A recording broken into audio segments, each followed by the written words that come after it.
Bonsoir à tous. Alors, on va démarrer le cours sur la paracha de Noach. Alors, la paracha de Noach, elle traite de la destruction du monde. Donc, c'est important de comprendre qu'est-ce qui s'est passé tout d'un coup pour que... quels sont les paramètres qui vont organiser la destruction du monde. C'est très important de comprendre qu'Hachem, il n'a pas fait ça par hasard.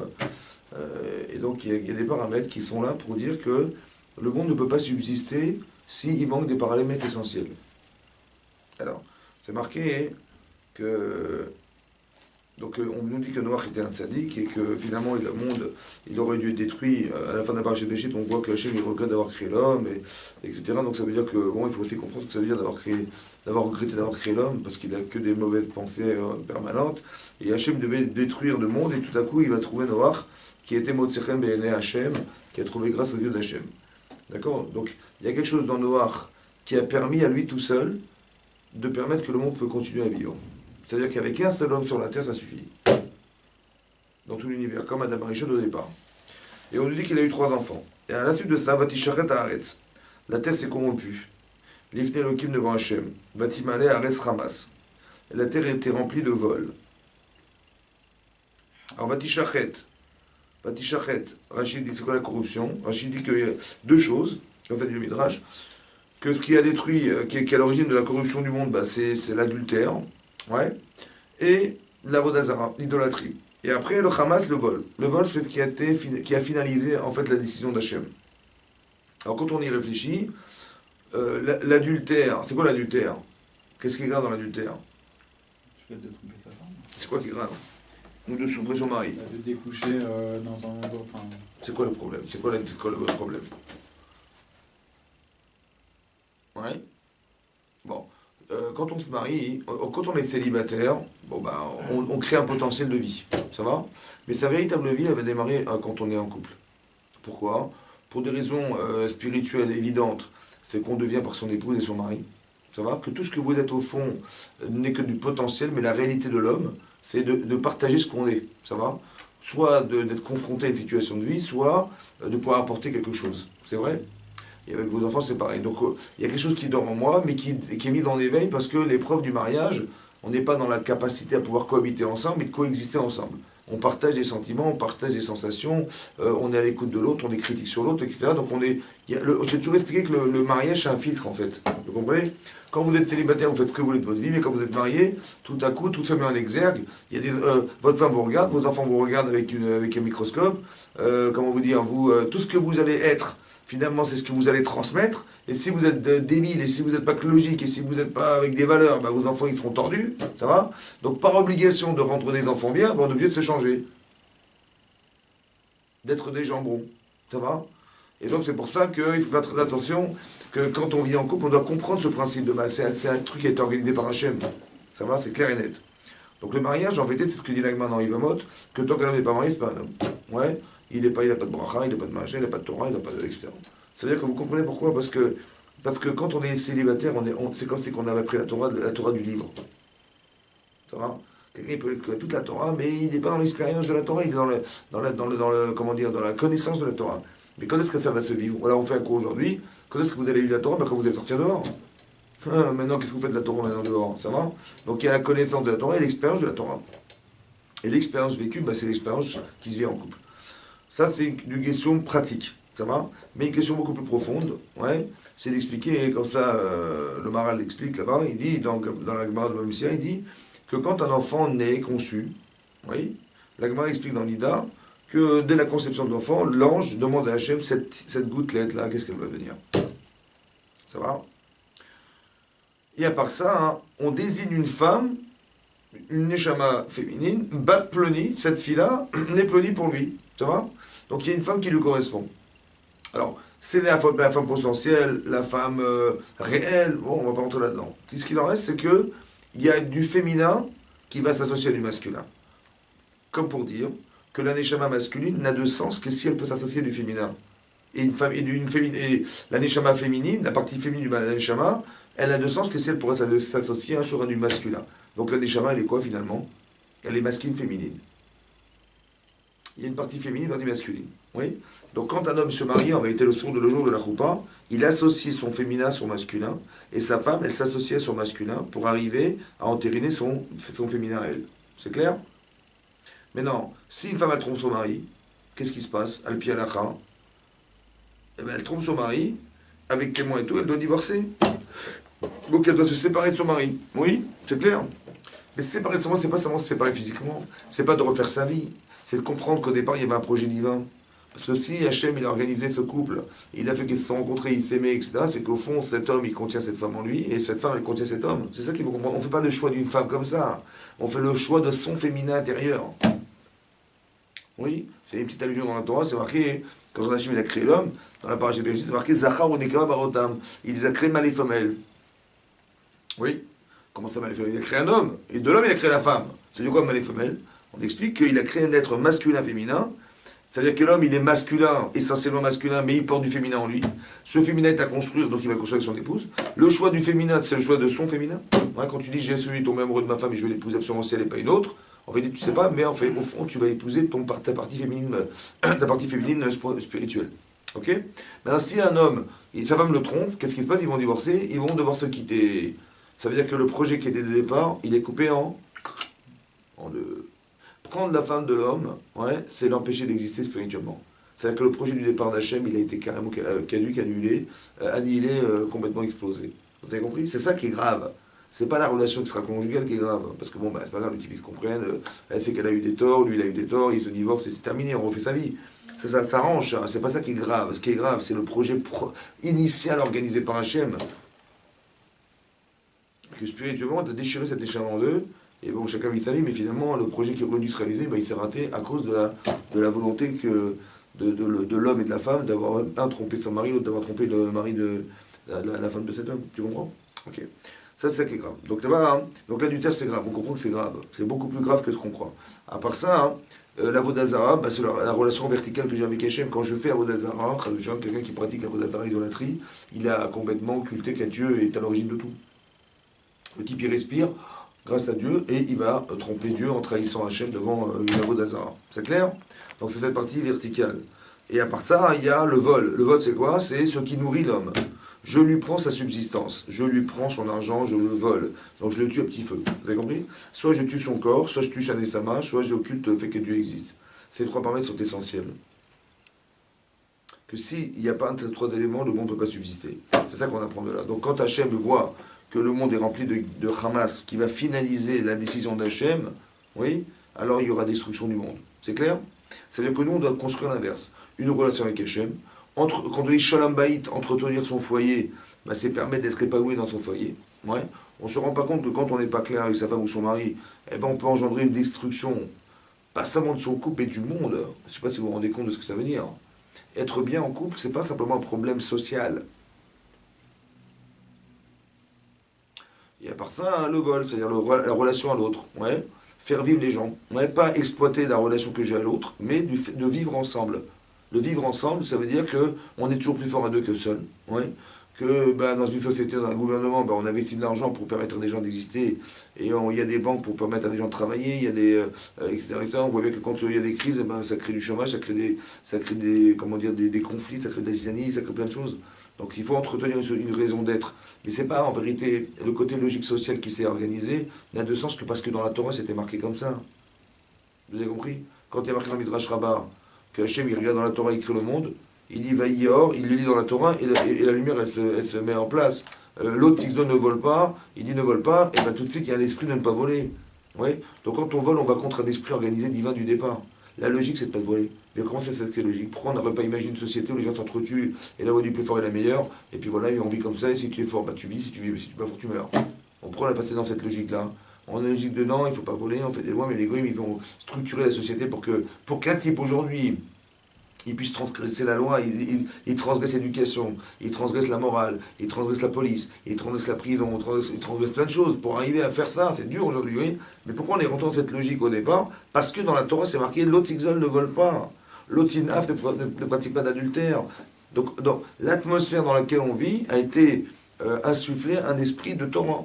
Depuis le départ de la création du monde. C'est comme ça. Ça va? C'est pour ça qu'on est dans cette logique aujourd'hui. Pas dans le dire, ben non, on fait ce qu'on veut. Non, quelqu'un, il peut avoir des remords d'avoir volé, il peut avoir des remords d'avoir pratiqué l'adultère. Ouais, c'est pas simplement que moralement ça a été accepté par l'homme, c'est que c'est déjà insufflé dans l'esprit dans lequel on a créé le monde, et que l'homme, il est happé par ce désir de vouloir faire que son couple s'épanouisse, et que ce n'est pas l'inverse. Donc on a bien compris que si c'est ça qui détruit, donc ce qui construit, c'est l'inverse. La relation verticale avec Hachem, ouais, le fait d'être bien en couple, et le fait d'avoir une relation à l'autre qui soit une relation de partage et pas une relation de vol. C'est clair? C'est comme ça. Ok. Moi, ce qui m'intéresse, c'est les mots de la Torah. Regardez. Parce que tout est marqué dans les mots. Alors, on va réfléchir ensemble. C'est marqué Vatishachet Haaretz. La terre s'est corrompue. Oui? C'est la terre qui est corrompue ou c'est l'homme? C'est l'homme. D'accord. Donc c'est bizarre. On va avoir puni la terre dans ce cas-là. Mais est-ce que la terre, elle a fait quelque chose de pauvre? Non. Très bien. Mais Pourquoi c'est la création. marqué? Est-ce que la Torah a fait de la poésie? Non. C'est pas poétique. On n'est pas dans la, on fait pas du roman, on fait pas de la poétique. La Torah, c'est clair. C'est quelque chose de très rigoureux. Donc, Vatishachet Haaretz, je ne comprends pas. Ça veut dire quoi, la terre s'est corrompue? Les hommes sont corrompus. Lifne Elohim de Moshe. Vatimale Haaretz Ramas. La terre était pleine de vols. C'est logique chez vous, ça? C'est quoi pleine de vols? Ça veut dire quoi? Pleine de quoi? Elle est pleine de quoi, la terre? La terre. La planète, elle est pleine de vols ou de voleurs? Voilà. De voleurs. Il fait Le plein. problème, c'est l'homme, c'est pas la terre en elle-même. Mais très bien, donc c'est mal écrit. Ouais. Donc c'est bizarre. Donc Ouais, il faut c'est comprendre ce qui est marqué. Pourquoi il n'a pas parlé de l'homme directement? Exactement. T'as compris? Donc il y a marqué la terre était pleine de voleurs. Il était tellement pourri l'homme. Il fallait pas dire la terre était pleine de vols. Ok. Après il y a marqué Vayar Elohim et Haaretz. Hachem a vu la terre. Au lieu de dire il a vu les hommes, il a vu la terre. Veni Nishrata, elle était corrompue. Qui Ishrit Kol Bassar, parce qu'a corrompu Kol Bassar toute chair. Et Darko à l'arrêt sa façon d'être sur la terre. Alors ça veut dire quoi? Corrompre sa façon d'être sur la terre. Et quoi, c'est quoi Bassar? Bassar c'est de la chair. Bassar c'est de la viande. Pourquoi c'est marqué? Elle s'est corrompue la viande. Parce que peut-être qu'il considère l'homme comme de la viande au bout du compte, vu qu'elle était On avait un comportement Ouais, animal. peut-être, ouais. Alors regardez ce que dit Rashi, commentaire de Rashi, d'accord? Rashi ramène, quand on parle de Rashi c'est pas lui qui parle. Oui? C'est lui qui a interprété, non? Non, Chazé Shalom. Parce que sinon on peut dire Rashi. Ok. Non, Rashi ramène les midrashim. C'est dans la Torah, hein, il y a ce qu'on appelle les midrashim qui ont été donnés sur le monde, depuis le mont Sinaï. D'accord. Donc il y a des livres qui s'appellent les midrash Rabbah, midrash Tanchuma, midrash, il y a plein de midrashim. Donc c'est des commentaires qui ont été dits sur le mont Sinaï, qui ont été rapportés et écrits. Comme on n'avait pas le choix, on les a écrits. Ça va? Donc, ça Maintenant, doit- Rashi, quand Rashi lit un pshat, il donne le pshat le sens littéral. Mais D'accord. quand tu lis le midrash, tu vois, il y a plein d'explications. Mais Rashi dit ça, c'est le pshat. Après, c'est des choses qui sont de l'ordre du midrash. Ça veut dire, il y a une autre façon de lire le D'autres sens des compréhensions d'explication. Exactement. Mais Rashi, regardez ce que dit Rashi. Rashi dit comme ça. Kishrit kol basar. Elle s'est corrompue toute chair. Afilou behema. Même les animaux. Après, on a dit chair, C'est la référence à l'homme. pour dire que c'est Même les référence aux animaux. animaux. Même les animaux. Même les animaux. Et c'est dire quoi même? Les hommes et les animaux. Oui ou non? Alors pourquoi Noah il les a sauvés? Après, attends 2 minutes. Chaya Vaof. Ouais. Que Chaya Vaof, les animaux sauvages et les volatiles, Of c'est des volatiles, Niskakim, ça couple, les Shalminam sont avec des animaux qui ne sont pas de leur sorte. Même les animaux s'accoupler avec des animaux qui n'étaient pas de leur sorte. Par exemple, tu voyais, bah, normalement, la jument, elle va s'accoupler avec un cheval, bah, là, elle allait avec un gorille. Ça va? Même les animaux, c'est-à-dire les hommes, eux-mêmes, ils n'avaient plus de morale, ils s'accouplaient entre eux, ils prenaient la femme de l'autre, ils partageaient, voilà. C'est ça l'adultère. C'était rempli de ça. Ça va? Maintenant, on dit même les animaux. C'est logique ou pas? Est-ce qu'on peut déprogrammer un animal? Tu dis un chien, il va aller avec un oiseau. C'est possible ça? Non. Non, comment il a pu aller avec un oiseau alors? Un problème ici, comment ça marche? Kol Bassar, c'est quoi le Kol Bassar? Je pense que Kol Bassar, toute chair, parce qu'au fond, est-ce que quand quelqu'un il trompe sa femme ou il trompe son mari, elle trompe son mari, ou bien le type il a une petite copine avant son mariage, elle a un petit copain avec son mariage, oui, c'est pour construire quelque chose de bête? Est-ce qu'on va se marier, on va avoir des enfants, on a un projet de vie ensemble, un commun? Non. C'est quoi donc, c'est quoi? C'est pour faire passer le temps.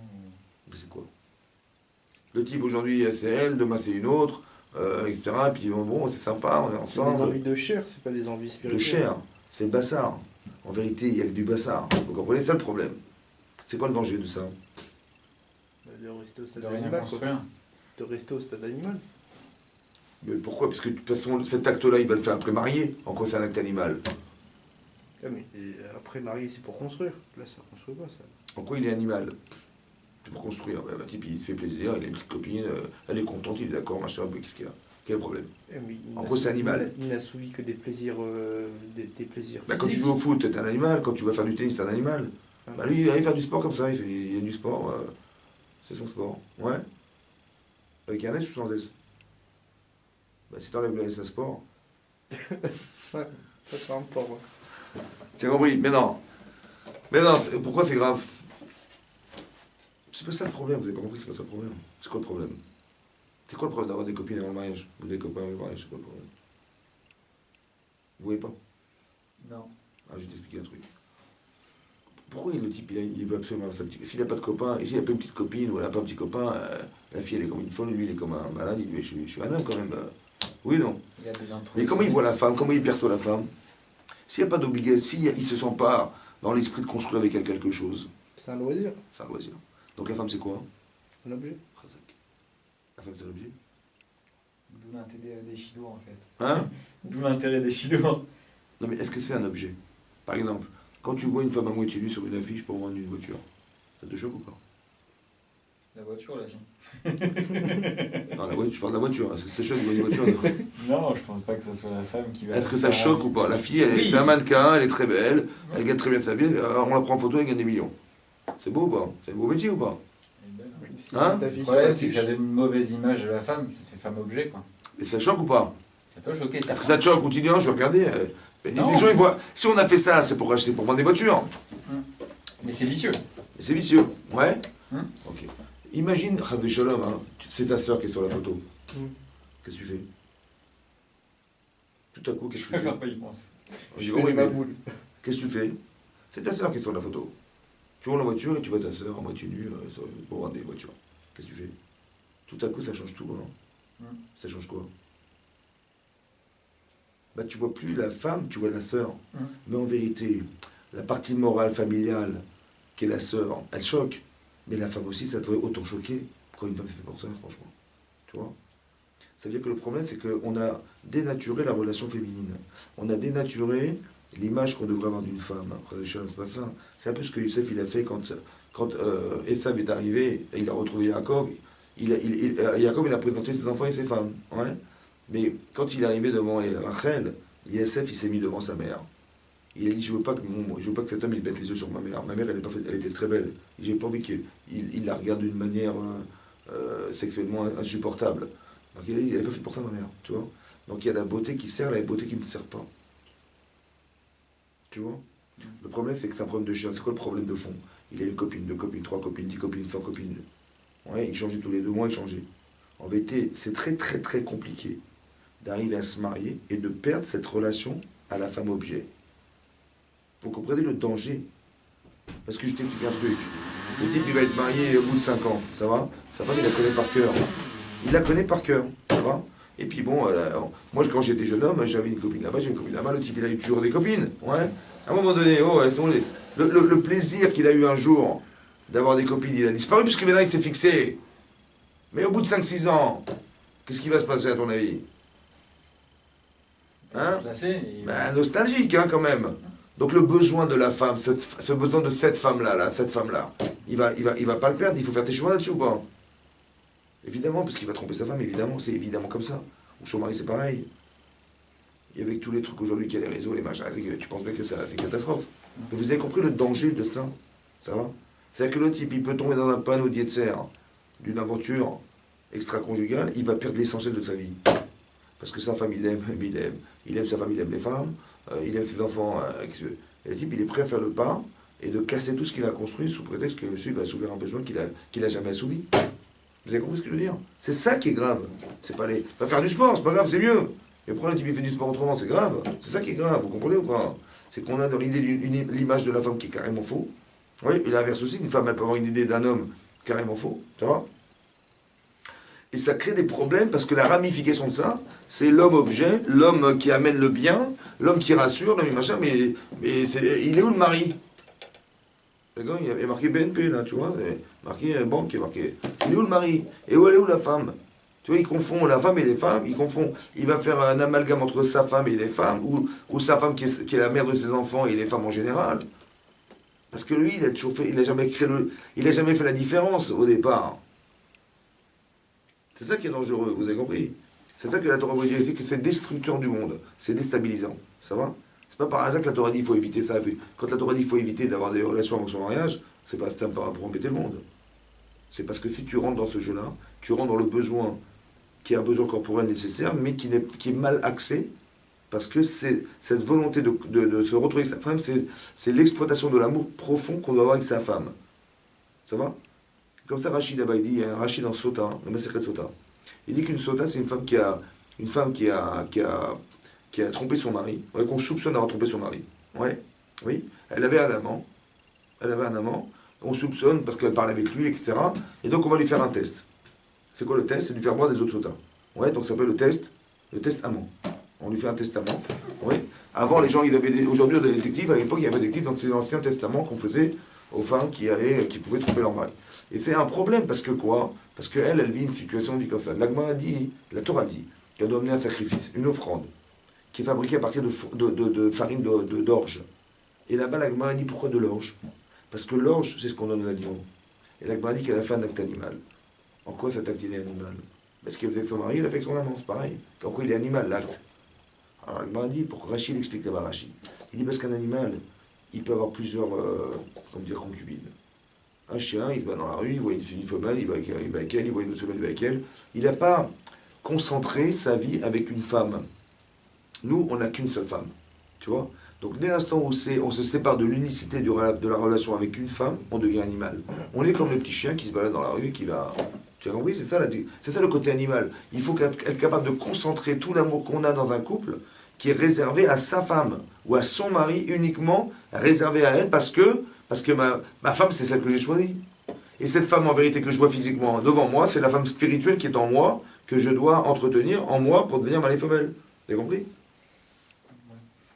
C'est ça le côté animal. C'est pas l'acte lui-même qui est animal. C'est la compréhension de l'acte lui-même qui est généralisé, qui est animal. Alors qu'il doit être concentré, l'acte. Ouais. Je me réserve à une seule femme et je me réserve à un seul homme dans ma vie. C'est ça, réservé, d'être echad, c'est de tendre vers une seule fonction, qui est celle d'être echad avec sa femme. Ça va? Ok. C'est ça qui a été la cause de la destruction du monde. C'est marqué la terre était remplie. Et Vatishret kol basar, toute chair. Et Rachid des animaux. Oui? Mais la question qu'on a posée, Abraham, ouais, c'est comment on peut déprogrammer un animal? Que tu vois un chien, il va avec une guenon, tu vois une vache, elle va avec, je sais pas moi, un cheval, voilà ce qu'on voyait. Darkonaris, sa façon d'exercer, comment dire, son accouplement naturel. Non, ça a été carrément, ils allaient avec d'autres animaux. Parce qu'ils ont, comme les hommes, ils faisaient ça, alors les animaux faisaient ça. C'est bizarre, non? Comment c'est possible, ça? Est-ce qu'il y a une logique là-dedans? Ok. Parce qu'à la rigueur, s'ils se basaient sur l'être humain, bon, enfin, je pense, Que quoi? ils allaient entre êtres humains. Ils allaient pas encore avec les animaux aussi. Peut-être, oui, de la zoophilie, bien sûr qu'il y en avait. Mais le problème, c'est que ces animaux eux-mêmes, ils avaient des comportements bizarres. Ça va? Mais comment tu peux comment tu peux faire qu'un cheval n'ait pas avec une jument? Comment c'est possible? Est-ce qu'un cheval, il comprend l'adultère? Il comprend. C'est de la morale, ça. Ça va? Oui. Il y a un Yetzirara et il y a une moralité, une immoralité. Mais l'animal, il n'est pas moral ni immoral. Il broute un truc. Peut-être que l'animal a vu l'homme faire et il s'est dit je vais faire la même. Écoute, le devoir, c'est comprendre. D'accord. Est-ce qu'il comprend? Quand tu vois un type rentrer dans une maison, il dit ah tiens, c'est bizarre, c'est pas sa femme. Tu crois qu'il réfléchit comme ça? Et même s'il le sait, il va pas comprendre en quoi c'est immoral. Puisque lui-même, il le fait. Tu comprends ou pas? Lui-même, il va avec des animaux, mais bon, je veux dire, c'est pas. Pourquoi il va se fixer quelque chose à un animal? Ça veut rien, il n'y a pas de logique là-dedans. Ça va? Ça veut dire quoi, la terre était remplie? La terre, elle n'est pas remplie de voleurs, de vols et de voleurs. Oui? Après, Vaïber Elohim, dans ce Hachem dit, les Noirs, Ketz Kol Bassar, la fin de toute chair, Balefana, il est venu devant moi. C'est bizarre cette expression. La fin de toute chair est venue devant moi. Non, il faut dire que c'est la fin du monde. Voilà. J'ai décidé qu'il y a tellement de corruption que c'est la fin du monde. C'est quoi cette expression? La fin de toute chair est venue devant moi. La fin est venue devant moi. C'est quoi cette expression? Kimal'a Ares Ramas. La terre était pleine de vols. La terre, elle est pleine de voleurs. Je veux détruire la terre. Pourquoi il détruire la terre, il ne dit pas détruire les hommes? C'est dit que ça va assainir le monde. Mais pourquoi, oui, mais c'est quoi l'histoire? Qu'est-ce qu'on va se dire quoi? Une purge. C'est quoi? De quoi? Des hommes. Des Il y a des hommes. voleurs, il y a des voleurs, il y a des gens qui pratiquent l'adultère, il y a des gens qui sont carrément, qui renient l'existence de Dieu, on va les exterminer, on va les noyer, on va dire comme ça. Pourquoi tu parles de la terre? C'est pas la terre, c'est les hommes. Parce que les hommes viennent de la terre. Ou Oui, mais bon, il fallait être plus précis quand même, c'est pas précis. Ça va? Parce que les hommes ont été tellement pourris que ça a imbibé même la terre. C'est-à-dire? C'est-à-dire quoi? Un film avec la terre, ça me fait ça. Que peut-être que même de la même manière où les animaux ont été avec une autre espèce, que même peut-être les arbres, Oui, mais comment ça marche? Comment ça s'explique? C'est ça qu'il faut comprendre. Est-ce que c'est logique? Ah non, c'est pas logique.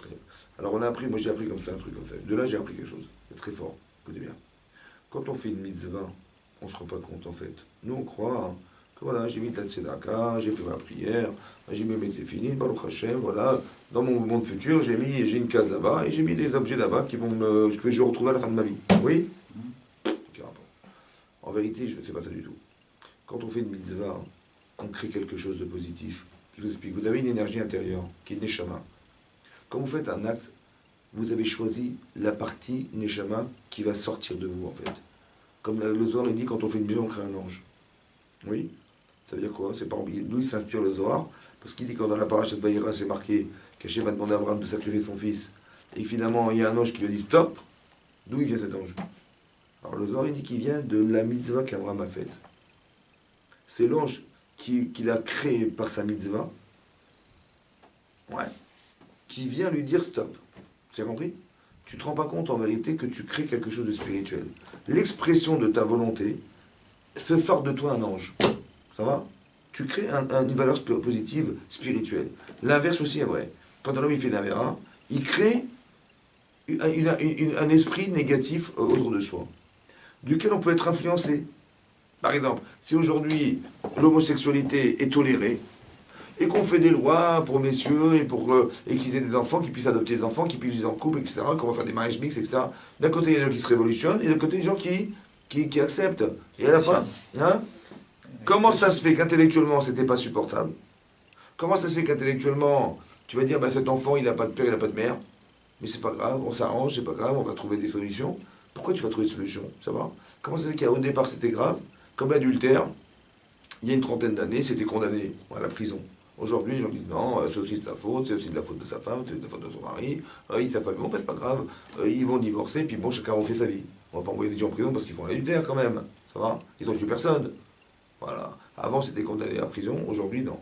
Mais qu'est-ce qui s'est passé entre les deux?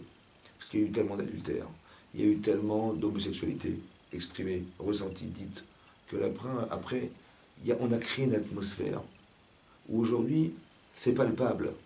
Là, il y a marqué Ketz Kol Basar Balefanaï, la fin de toute chair est venue devant moi. La terre s'est remplie, comme si qu'il y avait un seuil existentiel, que quand on fait des avérodes, ça monte, il y a un seuil qui a été atteint, qui fait qu'on ne pourra plus revenir en arrière. Ça veut dire quoi? C'est-à-dire que tu le veuilles ou non, tu es sous l'influence de ce qui existe. Vous comprenez ce que ça veut dire, ça? Ça veut dire comme ça. Pourquoi Hachem, il a fait le déluge? C'est bizarre. T'avais qu'à faire, toi, Hachem, que tous les gens qui ont voté, ils meurent. Et les gens qui n'ont pas voté, eh ben, ils restent vivants. Donc il y aurait eu Noach, sa femme, ses enfants et ses belles-filles. Et terminé. Et tout le monde aurait disparu, c'était fini. Il se serait englouti dans la terre, on aurait terminé. Pourquoi il a fait le déluge? Il avait qu'à laisser vivants ceux qui avaient des tzadikim, et les mourir ceux qui avaient des réchaim, c'était fini. Pourquoi il dit non, fais l'arche de Noé, à quoi ça sert? On fait rien du tout, pas d'arche de Noé, rien du tout. Ne détruis pas ce que tu as construit, et simplement que les gens qui ont des fauteurs, ils disparaissent tout. Oui? Pourquoi il n'a pas fait ça, Hachem? C'est pourquoi? Vous lui montrer la colère? Non. Parce que s'il avait laissé les gens dans l'atmosphère dans laquelle ils vivaient, les enfants de Noé, ils auraient fauté. Il fallait absolument retirer cette atmosphère. Vous comprenez ce que ça veut dire? La terre était pleine. La terre était pleine. Écoutez le langage. La terre était pleine de Hamas. La terre était pleine. Tu comprends? La terre est pleine, ça veut quoi la terre? C'est pas la terre, c'est les hommes. Non, la terre. C'est que dans l'atmosphère dans laquelle tu vis, je sais pas, tu vas vivre à la campagne, ben tu verras qu'il y a une autre atmosphère. Tu vois, les gens, ils ont peut-être plus de moralité, plus de machin, ils sont plus sincères, plus honnêtes, plus vrais, plus... Mais ici, il y a tellement de corruption, tellement de machin. On est prisonnier de l'atmosphère dans laquelle on vit. Nous, on croit que c'est à cause de l'influence extérieure, mais c'est pas vrai. C'est aussi... On est poussé à faire des choses dans sa vie, c'est dingue. Vous avez compris ou pas? Parce que l'endroit où tu vis, il est rempli de quelque chose. C'est ça qui est marqué là. C'est pour ça qu'Hachem, il était obligé de nettoyer la terre. C'est quoi nettoyer? Le déluge. C'est quoi le déluge? C'est qu'il a fait monter des eaux souterraines et il a fait descendre des pluies. Ouais, des eaux souterraines pendant 150 jours et des pluies pendant 40 jours et 40 nuits. Ça a inondé le monde. C'est comme un mikvé. Ouais, quand on trempe dans un mikvé, on ne prend pas de l'eau du robinet, on prend de l'eau de la mer. Ça va? Des pluies. Pourquoi? Parce que quand on s'immerge dans l'eau, est-ce que nous on est aquatique? Non. Mais c'est marrant parce que je vais rester immergé dans l'eau. S'il y a un petit cheveu qui sort, c'est pas caché. Il faut que tout soit immergé dans l'eau. Comme c'est que quoi? Que la personne qui a fauté, elle fasse ses chouvas et qu'elle s'immerge dans l'eau, complètement dans l'eau. Et cette eau-là, en vérité, c'est une manière de mourir. Je tue l'homme faux et je me réveille en étant l'homme vrai. Ça va? Et on a été immergé dans l'eau complètement. Quand vous prenez la photo pendant le déluge de la terre, elle ressemble à la terre, à la création du monde. C'est marqué Bereshit bara Elokim et Hashem et Haaretz. Oui, Hashem crée aussi la terre. Veruach Elokim et le souffle d'Hachem, de Dieu, Merachefet, flottait au-dessus de l'eau. C'est-à-dire qu'il n'y avait que de l'eau. Tu vois? C'est la même image. Le déluge, tu vois la terre remplie d'eau, et tu vois la création du monde, la terre remplie d'eau. Et après l'eau s'est séparée et la terre est apparue. Mais ça veut dire qu'on est exactement dans la même perspective du départ. On recommence tout à zéro. C'est comme quand il fait des chouvas, ouais, et ben ça, tes chouvas sont miqués. Ouais, il est capable de s'immerger complètement dans un nouvel esprit qui fait que je dis, mais je suis dans la Torah, mais je ne me retrouve plus du tout dans l'esprit qui était le mien au départ. J'ai honte de moi. Vous avez compris, c'est pareil. Que la seule manière de pouvoir se sortir, c'est d'avoir un esprit différencié et de se battre contre l'atmosphère qui nous agresse en permanence. Vous comprenez ce que ça veut dire? C'est ça qui est marqué là. Et il y a 3 facteurs essentiels qui ont détruit le monde.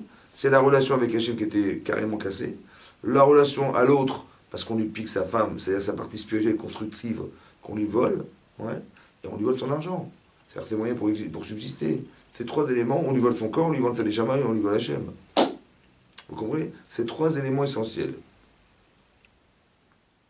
La Torah est marquée Aolam Mitkaen, sur quoi il y a 3 éléments qui permettent de faire le monde, qui est de tenir le monde, il n'y a pas qu'un vote, ouais, le maxime des pères. Le monde repose sur 3 choses. À la Torah, à la Avoda et Gimut Rasalim. La Torah, la Avoda, c'est quoi la Avoda? Service. Enfin, le Betamikdash. Et Gimut Rasalim. La Gimut Rasalim, c'est la relation horizontale.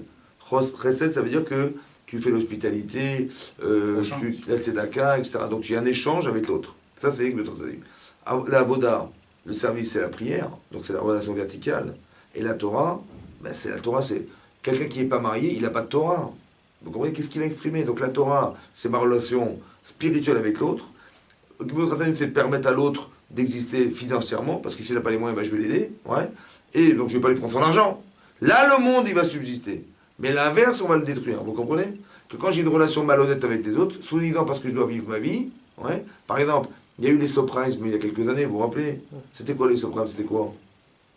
On a fait miroiter à des pauvres types en Amérique qui pouvaient devenir propriétaires. Les banques ont dit, écoutez, vous allez pouvoir être propriétaire. Des millions de personnes sont venues faire des crédits. On a dit, vous savez, c'est des crédits revolver. C'est-à-dire qu'aujourd'hui, vous êtes à 3%, l'année prochaine à 3,2%, dans 5 ans à 4%, etc. etc.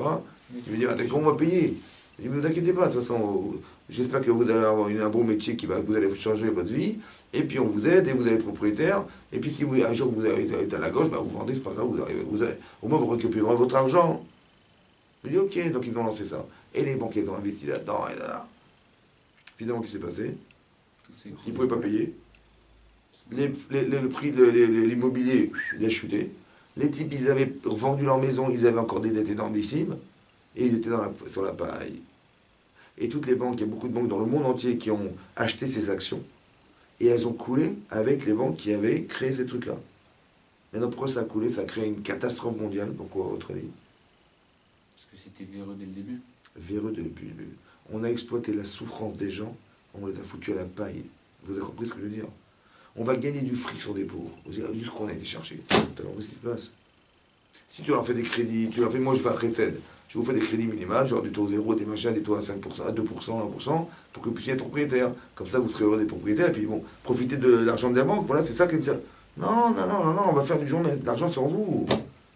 Tu comprends? Hamas, on vous vole. Il c'est pas stam une maison, parce qu'une maison, ça entretient une famille. Vous avez compris? Si le type il est déstabilisé dans ta famille, ben, bon Dieu, il n'y pense plus. Vous comprenez comment c'est déstabilisant? C'est ça, c'est mondialement, ça a explosé l'économie mondiale. Vous comprenez que c'est spirituel au fond. Vous comprenez comment ça marche? C'est ça qui est marqué dans le Torah Parashat Noach. Que nous, quand on fait des mitzvot, on crée quelque chose de spirituellement positif. C'est ça qu'on ne sait pas. Si ce n'était pas marqué dans le Torah, on l'aurait jamais su. Que même des animaux, ils vont se déformer. Vous comprenez ce que ça veut dire? Ça veut dire que c'est déformateur d'un esprit. D'où je sais, parce que même l'animal qui est programmé, ben lui, programmé, archi-programmé, il n'a même pas de libre arbitre, l'animal. Il n'a pas dit Tsarara, l'animal. Et ben même lui, il a été déformé. Tu vois ce que je veux dire? C'est ça la preuve de Rashi. C'est ça la preuve du Midrash. Que seulement l'atmosphère qu'on a créée est déformateur, que même les animaux, ils ont été corrompus. Vous avez compris? C'est ça marqué dans Rashi. Donc à force de les hommes. C'est-à-dire qu'on est sous l'influence d'une atmosphère négative qui pousse l'homme à faire des fautes. C'est-à-dire, comment il va s'en sortir? Il ne pourra plus s'en sortir. Alors laisse tomber, on arrête tout. C'est pas qu'Hachem il a puni le monde. C'est qu'il a dit, de toute façon, le monde tel qu'il est, il n'est pas viable. Ça ne sert à rien de continuer. Vous comprenez? Cette décision prise par Hachem, elle ne va pas durer. Après, il va dire, dorénavant, je ne ferai plus ça. Ça va? Ça a détruit la nature, la Maboule? Kol Yekum, tout ce qui était existant a disparu. Kol Yekum, tout ce qui se tenait a disparu. Pourquoi, du coup, il a pas recommencé comme dans Bereshit, c'est-à-dire qu'il a recréé... Parce qu'il y avait noir. S'il n'y avait personne, peut-être le monde aurait été reconstitué, comme tu dis, avec un nouvel homme et tout. Tout a été détruit. C'est-à-dire que le nouvel Adam Arishon, c'est noir. Je ne sais pas si tu te rends compte. Le nouvel Adam Arishon, c'est noir et sa famille. Ah, sans parler de l'homme, mais le fait de recréer les eaux, parce que les eaux étaient mélangées, le fait de recréer la nature, les animaux, enfin, peut-être pas les animaux, vu qu'ils y étaient déjà, mais... Oui. Ben, les animaux qui n'ont pas été corrompus, ben, eux, on les a conservés. On veut dire que dans l'esprit, on ne casse pas tout. C'est-à-dire que tout ce qui est mauvais, on l'élimine, et tout ce qui est bon, ça s'est conservé. Le type, il a le mérite d'avoir pu survivre de ses choix. Tu vois, c'est ça le type, le dit. Donc on est des descendants directs de Noir. Exactement. Nous, après, Noir, ça s'est ramifié en 3 enfants. Nous, on fait partie de Shem. Ouais. C'est le dernier. Shem, Ham, Yafet. Shem, C'est Yafet qui n'avait pas de femme. qui n'avait pas de femme. Qui n'avait pas de compagne pour s'accoupler. Non. Parce que là-bas, c'est marqué. Son aîné, il avait une femme. Ham. Parce que là-bas, que Ham, c'est lui qui a. Ham, aujourd'hui, c'est l'Afrique. Ham, c'est chaud. Ouais, Ham, en hébreu. Parce qu'il y a marqué dans la Gemara, il dit là-bas que quand il était dans l'âge de Noé, il n'avait pas le droit d'avoir de relations entre mari et femme et même les animaux. Parce que la Gemara dit que le monde est en souffrance et toi tu es avec ta femme. Ouais. Il y a trois êtres qui ont transgressé cette relation et qui ont été avec leur femme ou avec leur femelle. La Gemara dit Ham, il a été avec sa femme. Ouais. Dans l'âge de Noé. Il y a le chien et le corbeau. Comme ça la Gemara dit. Ham, il est devenu noir. Lakam Ipsaro. Ouais. C'est pas un problème, c'est pas le soleil, ouais, c'est qu'il est devenu noir le jour où il était dans l'âge de Noé, il est devenu noir. C'était fait partie des. Lui-même, pas ses descendants? Hein? Lui, c'est L'augmentation de peau, elle est devenue. C'est pas le soleil. C'est la faute le fait d'avoir une relation avec sa femme pendant l'année où il était dans l'âge de Noé. D'où le continent africain. Hein? C'est l'Agma dans Salerine. Une Gma qui dit ça. L'Akam Ipsaro, il était frappé dans sa chair. Il est devenu noir. J'ai cru que c'était suite après, au Non. moment où ils sont Après, je descendus de l'arche. Pas du tout. Ça, c'est ce qui est marqué dans la Gemara. Ça va? Le corbeau, eh ben, il a été puni de quoi? Que quand il engendre, ben, c'est par le bec, pas comme les autres animaux. Ouais, que sa semence, elle passe par son bec. Et le chien, dit la Gemara, il est tenu en laisse tout le temps. Ouais, c'est ça sa faute. C'est ça la punition. Ça va? On le tient, en fait. On n'arrive pas à maîtriser le chien. Comme c'est le Kélev. C'est les 3 êtres qui ont transgressé cette relation. Ce dont tu parles, c'est autre chose. C'est plutôt dans la paracha que lorsque Noach, il va descendre de l'âge de Noé. Ouais. Ils sont enivrés, etc. C'est enivré. Tu veux vous lire ce qui est marqué? Il s'est enivré et c'est marqué comme ça. C'est marqué, voilà, bien Théba, etc. Hachem a dit donc je ne maudirai plus la terre, etc. à cause de l'homme. Et donc il a dit comme ça. Voilà. D'accord. Bani, donc il a dit je ferai une alliance avec toi, il faut que je retourne le basouk. Voilà. Donc il était lié d'alliance avec lui. Ensuite c'est marqué Vaïe Noach, Yetzim et Teva, hein, voilà, 3 enfants, voilà. Vayachel Noach. Vayachel Noach. Vayachel, ça veut dire soit il a commencé Noach, Léatril en hébreu c'est commencé, soit Vayachel c'est Chol. Chol ça veut dire, il y a le Kodesh et le Chol. Le Kodesh c'est sacré et le Chol c'est désacralisé. Vayachel il s'est désacralisé, Noach. Veish Adama, Vaïta Kerem, il a planté une vigne. Donc c'est Chol, il a une attitude Chol, désacralisante. Ouais. Vayesh Minaï, il a bu du vin, Vayeshker. Vaishak, donc il est devenu Assou, Vaigdal, Vatigal, Betoch Awalo, donc il a roulé dans sa tente. Il est tellement sous, il a roulé dans sa tente. C'est marqué là-bas, Vayacham Avi Kenan et Ervat Aviv. Il a vu Cham, le père de Kenaan, ouais, donc celui qui est à l'origine de Kenaan, ouais, et Ervat Aviv, la nudité de son père. Vayagel Ishneach Echav, Barchutz. Il a été raconté ça à ses frères. Vaïkarchem, Vaïfet et Tsimat, et donc ils ont pris une couverture.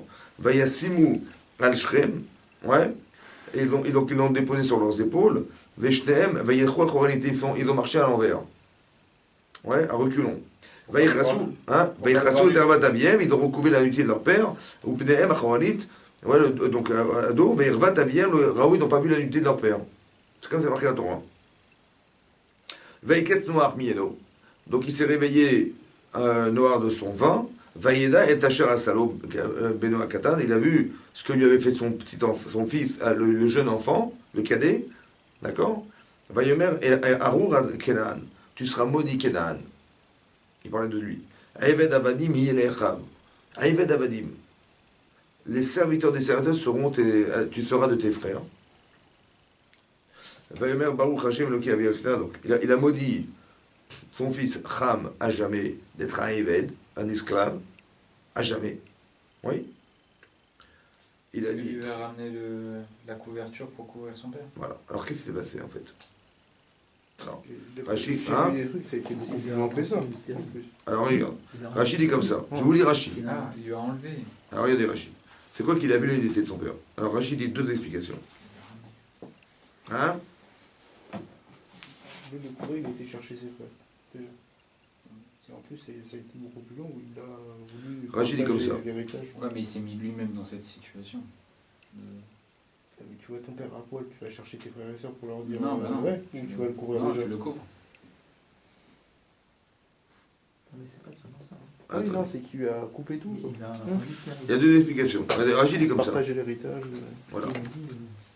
Ouais, s'il a d'autres enfants. Alors, Bayard, il a vu, donc Ram, il a vu la nudité de son père. Yesh Omrim, il y en a qui ont dit Sarso. Serasso, il a carrément castré. Il a castré son père. Yesh Omrim Rovro, qu'il a une relation homosexuelle avec son père. Ouais. Il y en a qui ont dit que Ram, il a carrément castré son père. Et il y en a qui ont dit qu'il a carrément une relation homosexuelle avec son père. C'est ça qu'il a vu l'été de son père.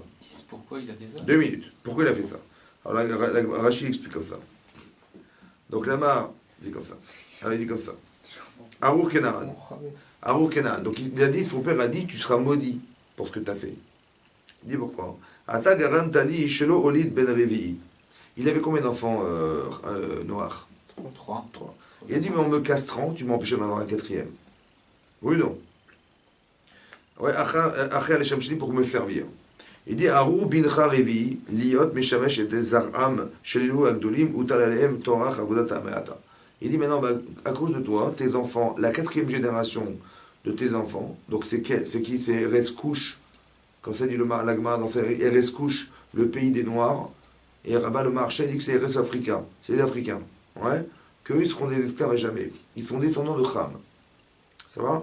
Et à partir de la 4e génération de Cham, ils seront esclaves à jamais. Ça va? Omar Cham c'est Sarso, donc il lui demande ta question. Comment il s'appelle? Qui ment? Ouais. Adam. Hein? Adam. Il demande ta question, il dit mais qu'est-ce qui lui a pris de castrer son père? Ouais. Il était jaloux, il était aiguichon. Alors on va s'arrêter là. Pour l'héritage. Vous avez compris? L'héritage de quoi? Il n'y avait plus rien. Il venait d'arriver Donc, juste justement, il y avait- Amar la regardez comment il a raisonné. Regardez comment il a raisonné, intéressant comment il a raisonné Cham. Qu'est-ce qu'il dit? Il dit comme ça. Il dit Amar la il a dit à ses frères.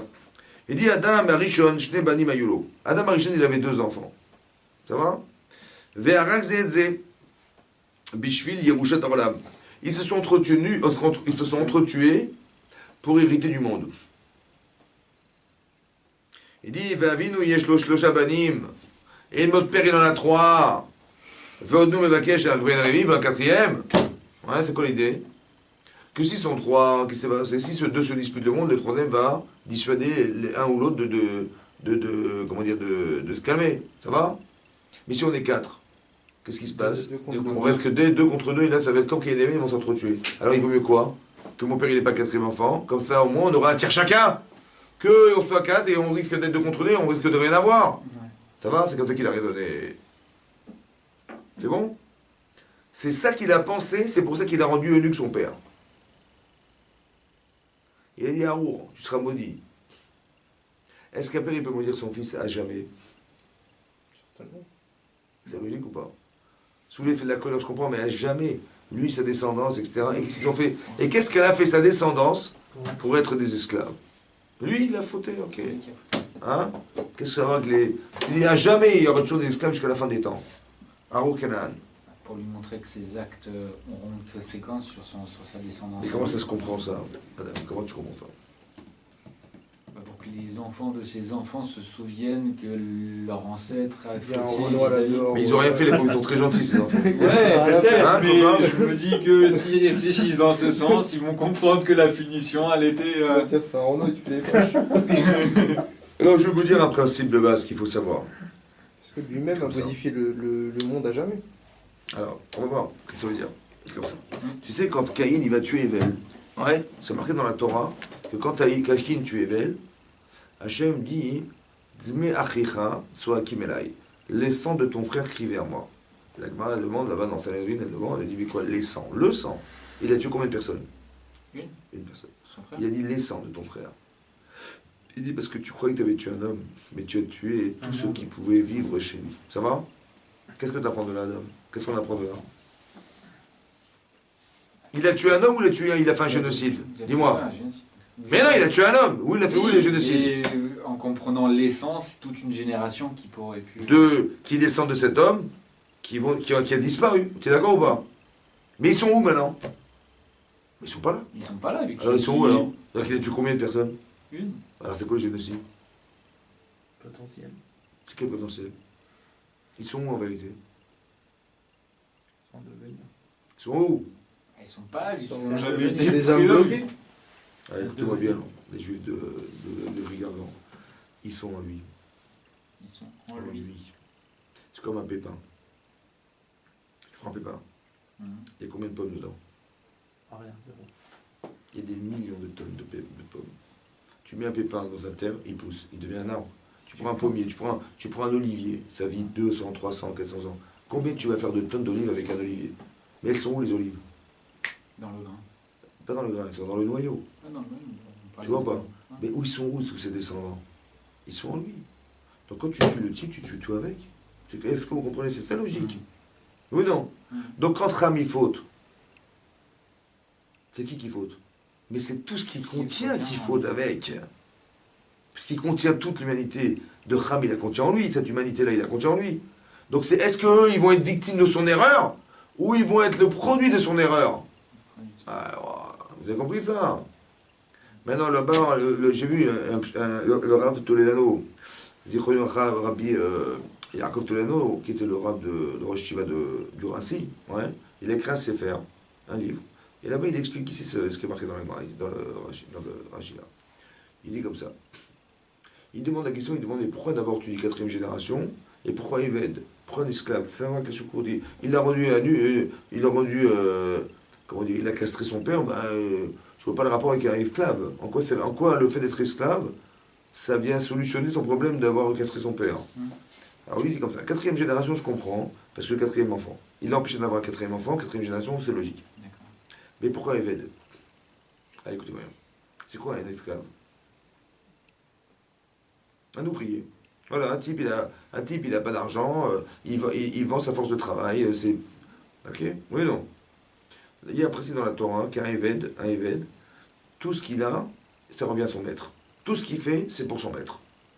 Il est payé pour faire du travail pour son maître. Et même s'il trouve une perte, c'est pour son maître. Tout ce qu'il fait, c'est pour son maître. C'est clair? Tu vois ça, il est comme ça. Ton égoïsme de m'avoir castré pour ne pas perdre, c'est ça qui s'est passé. Il dit, mais tant qu'on est deux, on est trois, alors on a c'est sûr d'avoir un tir, parce que si ça dispute, moi je saurais le contrôler. Ça va? Je leur dirais, écoutez là, ça va pas parce qu'on va tout perdre. Il y a eu Cain et Abel, on va pas répéter l'opération. Mais si on est quatre, on risque d'être 2 contre 2. Et là, il y aura des groupes qui vont se confronter, qu'est-ce que je peux faire? Donc ils vont éviter ça. J'ai pas envie de perdre le tir. Donc, je castrerai mon père comme je suis tranquille. Il a été capable de castrer son père pour ne pas perdre. Ça va? Hachem, son père, il a dit, ta seule solution, c'est que tu vas... Et c'est tellement profond, écoutez-moi ce qu'il a... C'est tellement profond, l'égoïsme de Ham, ouais, il a dit, pour te solutionner, ça va prendre jusqu'à la fin des temps, que les gens, ils soient des Avadim, c'est quoi des Avadim? C'est que tu vas réussir à exister pour les autres, et que tout ce que tu vas faire pour les autres, peut-être ça va réussir à éduquer ton problème d'égoïsme profond, qui est de croire que tout existe pour toi. Vous avez compris ça? C'est ça qu'il a expliqué là-bas. Car Eved, il travaille que pour les gens. Qu'est-ce qu'il gagne lui? Ben, il gagne rien, parce que même tout ce qu'il gagne, tout ce qu'il fait, c'est pour les autres. Est-ce que tu es d'accord de vivre un peu pour les autres? Et bien ce travail éducatif que tu vas faire, toi, tes enfants et tes petits-enfants, jusqu'à la fin des temps, ça doit être fait, pour arriver à contrôler et arriver à corriger ta problématique d'égoïsme profond que tu as eu d'avoir castré ton père pour ça. Vous avez compris ça? Elle est dure la sentence. Elle est logique la sentence. Ouais, Est-ce que c'est une sentence? Elle est dure. Est-ce qu'elle est logique la sentence? Donc c'est pas une sentence. C'est éducatif en vérité. Ce type, il sait même pas qu'en étant esclave, il va corriger son problème profond d'égoïsme. Alors il a deux façons de vivre. Soit il le vit comme une insuffisance de liberté, et donc il va se rebeller contre Hachem. Soit il va le comprendre en temps, bah ouais, c'est ma seule solution, d'arriver à m'éduquer comme étant quelqu'un qui va penser aux autres, et ben je vais travailler pour les autres. Tu as compris ce qui va se passer? Et le fait de répéter des opérations pour les gens, il va comprendre qu'il n'y a pas que lui. C'est pas comme ça qu'ils pensent, ces esclaves. Hein. Je sais, mais c'est ça que c'est comme ça que c'est. C'est pour ça que on peut pas imaginer qu'un père il va maudire son fils à jamais. Mais il n'a pas pensé en tant que le mal, le Harour, c'est égoïste. Vous avez compris? Harour Ata, tu es maudit, ça veut dire quoi maudit? Que comment dire, un petit peu comme ça. Plus tard on verra dans la paracha de Chaye et Sarah que quand Sarah est morte, ouais, tout de suite, Abraham il a demandé à Eliezer d'aller chercher une femme pour Yitzhak. Maintenant, Rachid, là-bas, il a commencé à dire oui, mais peut-être qu'elle ne voudra pas me suivre. Il y a un mec qui me dit qu'elle va. On t'a demandé de faire une mitzvah, vas-y, il va chercher une femme pour Israël. Pourquoi il essaie de ne pas y aller? Alors Rachid dit parce qu'il avait une fille. Il aurait voulu que sa fille, Eliezer, elle épouse Yitzhak. Tu sais ce qu'il lui a répondu, Abraham? Elle lui dit, tu es maudit, et moi je suis béni. Il a dit, Eliezer, tu es maudit, et moi je suis béni. Pourquoi tu es maudit? Parce qu'Eliezer est descendu de Ham. Et ton père t'a maudit. Et moi je suis béni. Ça veut dire quoi je suis béni? Hein? Eliezer était non? A priori, ouais. Il a dit, toi tu es maudit, et moi je suis béni. Ve'en Harour, Medouvak Bebarour. Quelqu'un qui est maudit ne peut pas s'associer et se coller à quelqu'un qui est béni. Ça va? Sa fille, elle ne pouvait pas épouser son Un fils. truc de fou qu'il a dit quand même. Ouais? Qu'est-ce qu'il a dit? On va dire comme ça. On va dire au fond de toi tu es égoïste. Mais moi c'est exactement l'inverse. Je suis Barour. C'est quoi Barour? Béni, ça veut dire quoi béni? Que ce que je fais, moi je prends pratiquement rien. Moi je fais des auberges, je fais des machins, je vais manger, je nourris des gens, je leur donne la Torah, je leur donne à manger. Je fais exactement l'inverse de ce que ton grand-père il a fait. On ne peut pas se coller, on n'est pas fait pour vivre ensemble. Tu te comprends ce qui se passe? Le Midrash Rabbin il dit quand se colle en Abraham Eliezer, il est sorti de la clade de son grand-père Ham. Parce qu'il a appris la Torah, il a commencé à partager sa vie aux autres, la Torah l'a solutionné, il n'a pas eu besoin de passer par l'esclavage pour sortir. Il est sorti du lot. Ouais, Malgré que ça soit un en se descendant collant à Abraham, comme ça du Midrash Rabbin. Il lui a dit à Abraham, il dit, je suis désolé, mais tel que tu es, on ne pourra pas s'associer. C'est pas méchant, c'est simplement que tu es de nature à être égoïste. Et Ham il t'a maudit et Noach il t'a maudit à jamais. C'est-à-dire qu'il a pensé lui, Noach, moi je suis mieux que Noach, moi il a pensé pour toi qu'il fallait la fin des temps pour te solutionner. Et moi c'est l'inverse, nous on a construit une nature où on est donneur. On a pitié des gens, on est donneur, et toi tu es l'inverse. Donc on peut pas s'associer, je peux pas donner ma fille, je peux pas donner mon fils à ta fille, c'est impossible. Pas dans l'esprit genre tu es maudit, comme on aurait traduit genre tu es banni du ciel quoi, c'est pas ça le chat. Maudit ça veut dire que, donc on a compris que Harour, de là on a compris que Harour ça veut dire qu'un type, alors quelqu'un qui est maudit c'est qu'il est égoïste. Le centre d'intérêt du monde c'est lui. Le monde n'a de sens que si je peux l'exploiter, sinon... vous avez compris? C'est ça, c'est Harour ça, c'est maudit ça. Vous avez compris? C'est ça qu'il a dit que toute la génération qui vont suivre, elles vont engendrer ça. Ça veut dire que Noach, il a engendré des gens qui étaient plausibles. Ouais, il y a eu Shem, Ham et Yafet. Yafet, c'est les Grecs. Ouais. Ham, c'était les Africains. Et Shem, c'était voilà, c'est la descendance des Sénites, de tout ce que. Abraham, il va descendre de tout ça. Abraham, Yaakov, descendent de Shem. La Yeshiva de Shem et Ever. Adam a pris la Torah. Il a transmis jusqu'à Noach. On sait que Noach, il connaissait la Torah. Nous, on sait qu'il connaissait la Torah Noach. Parce que ça dit, non? Non. Parce que la Gemara dans Psachim, si vous connaissez bien le chasse, il a dit là-bas, ouais, que quand il a dit tu vas prendre des animaux purs et impurs, hein, tu vas prendre des animaux purs et impurs. C'est quoi pur et impur? Ça veut dire quoi pur et impur? Tu sais. C'est quoi pur et impur? Ben, c'est cachère et pas cachère. Mais la Torah avait été donnée. Donc comment il va savoir? Tu es obligé de dire qu'il a connu la Torah. Qu'il avait transmis la Torah à Adam Arishon, Hachem, et que la Torah avait été transmise de génération jusqu'à Noach, et Noach jusqu'à Shem, et Shem après, etc. jusqu'à... C'est du coup considéré comme de la Torah orale, quoi, vu qu'il n'y avait rien d'écrit. Ouais, c'est vrai. Mais ça veut dire qu'il y avait une Torah qui avait été transmise, et qui n'avait été réservée qu'à une élite de personnes. À quel âge il a appris la Torah, Abraham? Vous savez ou pas? Non. Dommage. La Pas au moment où il a... C'est Gemara dans Sanhedrin, Daf. Ça dit que c'est décret, là-bas, la Gemara dit qu'il y a eu 2000 ans de Tohu, 2000 ans d'Abim, 2000 ans. Le monde a duré combien de temps? 6000. 6000, c'est marqué dans la Gemara 6000 ans. Le monde a duré 6000 ans. 52 ans. Hein? 52 ans. Exactement. 6000 ans de Tohu, de Tohu Bohu, 2000 ans de Torah et 2000 ans de Mashiach. Ouais, oui, potentiellement, il peut venir Mashiach. Donc le monde est divisé en trois. 2000 ans de Tohu, il n'y avait rien. Que le monde existait grâce au fait qu'on allait recevoir la Torah, mais grâce au Chesed d'Hachem, parce qu'il n'y a pas de Torah. Normalement, le monde ne peut pas tenir sur la Torah. Par exemple, avant Baruch Shamar Shabbat, on dit Kilom Chazo, combien de fois on l'a dit? 26. 26 fois. Pourquoi 26 fois? 26 générations. Parce qu'il y a 26 générations entre la création du monde et le monde de don de la Torah. C'est moi qui fais Shabbat en plus. Chazak Baruch. Donc on a continué, donc c'est bien, c'est-à-dire qu'il y a 26 générations entre la création du monde et le don de la Torah. Pendant 26 générations, Dieu il a fait tenir le monde malgré qu'il n'y ait pas la Torah. Qu'il en a chazo, que le monde soit chesed, le chesed d'Hachem. Ça va, la bonté d'Hachem. Maintenant qu'on a la Torah, c'est différent. Mais il est né à quel âge, Avraham Avinu? Quel âge, en quelle année hébraïque il est né Avraham Avinu? En 48. En 1948. Ça vous dit quelque chose, 1948? De la création du monde. De la De la création. création. Pas de la création d'Israël. Ouais. Mais c'est pour se rappeler. 1948. Il est né en 1948. Donc il avait quel âge en 2000? Pas coïncidence. Coïncidence. Mais quel âge il avait quand on est arrivé en 2000? Il y a eu 2000 ans de Tohu. Donc 2000 ans, Moi, il y avait c'est 62. 52. Il avait 52 ans. Donc il a commencé à prendre la yeshiva de Shem et Ever à 52 ans. Et c'est là qu'il a commencé à faire des balais de Shuvah. Qu'il a fait des nefashot. Il a fait des balais de Shuvah. Ouais. À partir du moment où il a pris la Torah. Il avait 52 ans. C'est bon? Maintenant, ce que je veux dire par là, c'est comme ça, vous avez compris. Donc lui, il a dit tu es Harour. Et donc, c'est Harour, ça veut dire égoïste. Ça va? Plus loin, on voit dans la Torah. Vous avez compris? Donc la destruction du monde, finalement, c'est quoi l'idée? C'est que le monde repose sur des principes fondamentaux qu'on ne peut pas occulter. Donc quand on a une avodat Hashem personnelle, oui, on doit bien se rappeler que ce qui a détruit le monde, c'est le fait de penser que Dieu n'existe pas. C'est pour ça que j'ai une obligation de prier. Tu dis, ouais, j'ai pas envie, je ressens rien. Compris, mais le problème, c'est que tu te rends pas compte que derrière à qui tu parles, il y a le bon Dieu. Ça va? Tu dis, où le bon Dieu? Il est étroitement lié. Ouais. Donc ça motive les gens à faire la prière correctement. Ouais. Savoir avoir conscience qu'au départ, il y avait un créateur. Que derrière, que cette relation verticale est essentielle parce que un jour, on va se retrouver à la fin de sa vie avec Hachem. Ça va, il y aura un esprit divin qu'on va ressentir profondément. Aujourd'hui, on ne le ressent pas. Ouais, vraiment. Mais un jour, parce qu'on a un corps, mais quand on n'aura plus de corps, on va le ressentir vraiment.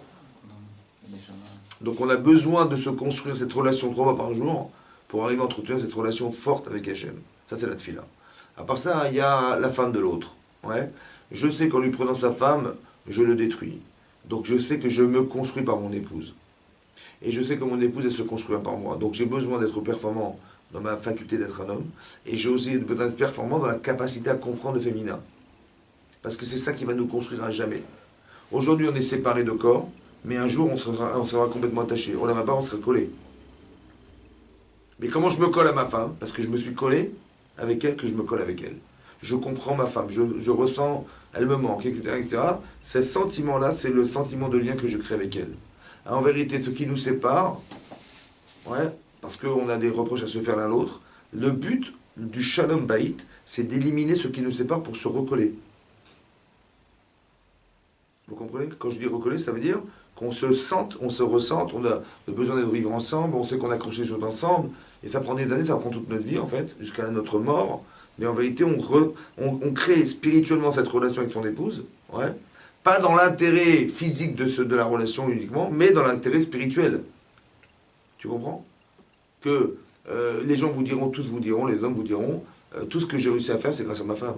Quand Rabbi Akiba, il arrive avec 24 000 talmidim, je ne sais pas si vous vous rendez compte, qu'il est parti 24 ans à la yeshiva. Hein. Rabbi Akiba. Il a été marié, il a laissé sa femme, et avec son consentement, il est parti étudier à la yeshiva pendant 2 fois 12 ans. Et quand il est revenu au bout de 24 ans, il a dit à ses 24 000 talmidim, tout ce que vous êtes, c'est grâce à ma femme. Sheni veshelachem, sheli veshelachem, tout ce que je suis et tout ce que vous êtes, parce que vous êtes devenu grâce à moi, dit Rabbi Akiva à ses élèves, c'est sheli, c'est shela, c'est à elle. Vous avez compris? Ça veut dire qu'il y a une reconnaissance infinie. Parce que si elle n'avait pas été là, il n'aurait jamais été Rabbi Akiva. Il n'aurait peut-être pas accepté aussi qu'il parte à la yeshiva. Elle aurait pu refuser, etc. Bien entendu. Mais ça veut dire qu'on devient par son épouse. Que c'est votre femme qui doit normalement vous pousser à étudier, c'est votre femme qui doit vous aider à entretenir cette relation. Le côté, on va dire, le côté spirituel, c'est la femme qui l'entretient. C'est incroyable. Parce que l'homme, il est dans la rigueur, la femme, elle est dans la dépense. Dans l'émotion, dans la dépense. Ouais, dans la carte bleue, et qui devient grise après parce qu'elle s'achète une voiture. Vous avez compris? Voilà. Après, on va passer à un autre passage dans la Torah, ici, par la Torah, si vous avez un peu de temps. Ouais, c'est le déluge. C'est après le déluge. Donc on a eu le déluge, ouais. On a eu le déluge, on a eu... Bonsoir. On a eu le déluge, on a eu l'histoire de Ham avec son père, ouais. Et là on va basculer sur la génération qui va suivre. Alors c'est marqué comme ça.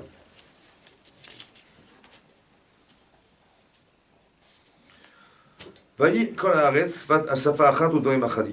que toute la terre, dit la Torah, Safa Achat, il n'y avait qu'un seul langage. Quel langage?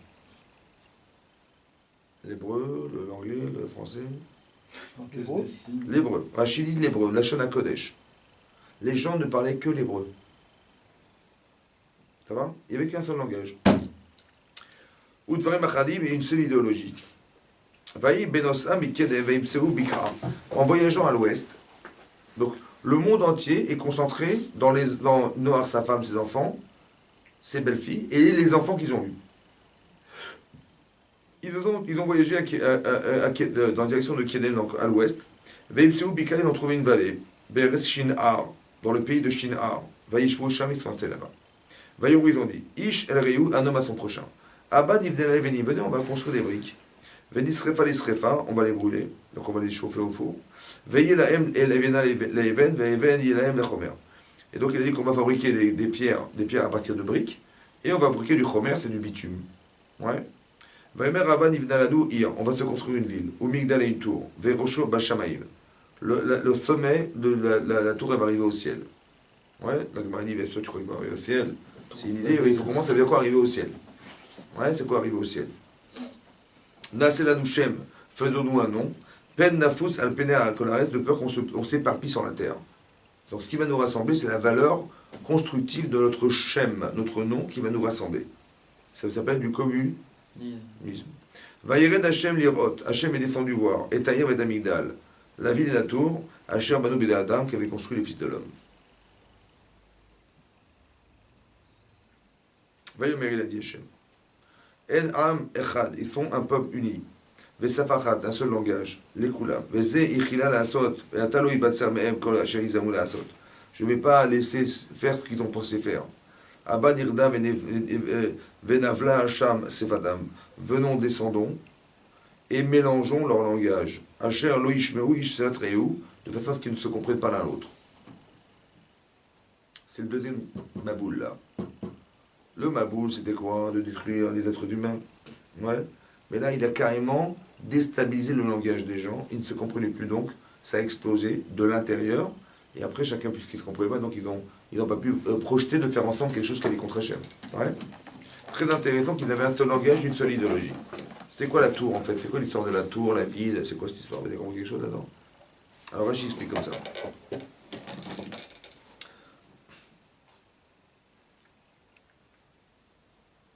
D'accord. Dit Oumar Khez Misraël, d'accord. Il dit comme ça. Ah bah, il dit, non.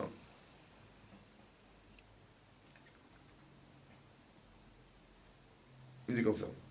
Il dit, venez, on va faire un nom de peur qu'on explose. Il dit, chez nous, il y a Alenu Shum Maka la Fitzenu Mikan.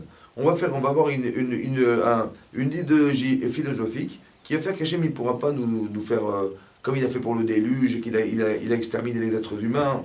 On va se battre contre lui. Ouais. Alors qu'est-ce qu'ils vont dire? Ils vont dire, on va vivre Béchalom, on va être ensemble, on va se respecter, on va s'aimer. Tu vois? Les uns les autres, on va se respecter. Oui. De façon à ce qu'Hachem ne puisse pas nous punir. Et qu'on puisse vivre sur la terre en exploitant la terre sans être dérangé par Hachem. Ça va? C'est une manière de se rebeller d'Hachem, une manière de se dissocier de la création d'Hachem. On va monter au ciel faire la guerre, c'est une manière de dire, qu'on va faire en sorte que tout ce qui pourrait déclencher une destruction profonde du monde, qu'on aurait voulu exploiter, ne se fera pas parce qu'on va respecter des valeurs qui vont faire qu'Hachem ne pourra pas. Par exemple, on va plus se voler. Mais pas parce que c'est nécessaire et c'est des mitzvot. C'est une manière indirecte de ne pas être détruit. Vous comprenez ce que ça veut dire? Mais c'est une manière d'être indépendant d'Hachem. T'as compris comment ils ont réfléchi? Pourquoi ils ont réfléchi comme ça, à votre avis? Hein? Pourquoi ils ont cherché de se rendre indépendants d'Hachem? Tu vois, des gens, ils croient pas en Dieu. Ça va? Dieu va tomber la religion. C'est déjà de croire en quelque chose, de ne pas croire en Dieu. C'est vrai. Et quelque part, ça veut dire qu'on veut se rendre indépendant de ce qui est la source de ce que nous sommes. C'est quand même incroyable. D'où vient ce désir d'indépendance? Contre Hachem. Ça ne m'intéresse pas de penser que Dieu existe. Pourquoi? Parce que demain, je vais être tributaire de ses volontés, mais je n'ai pas envie d'être tributaire de la volonté de personne, moi. Laisse-moi exploiter le monde tant que je veux. Ouais. Donc le désir d'exploitation du monde l'amène à l'inconscience que Dieu existe, donc, et l'incohérence ou la faculté à penser que Dieu n'existe pas. Vous comprenez comment ça marche? Mais d'où vient ce désir d'indépendance?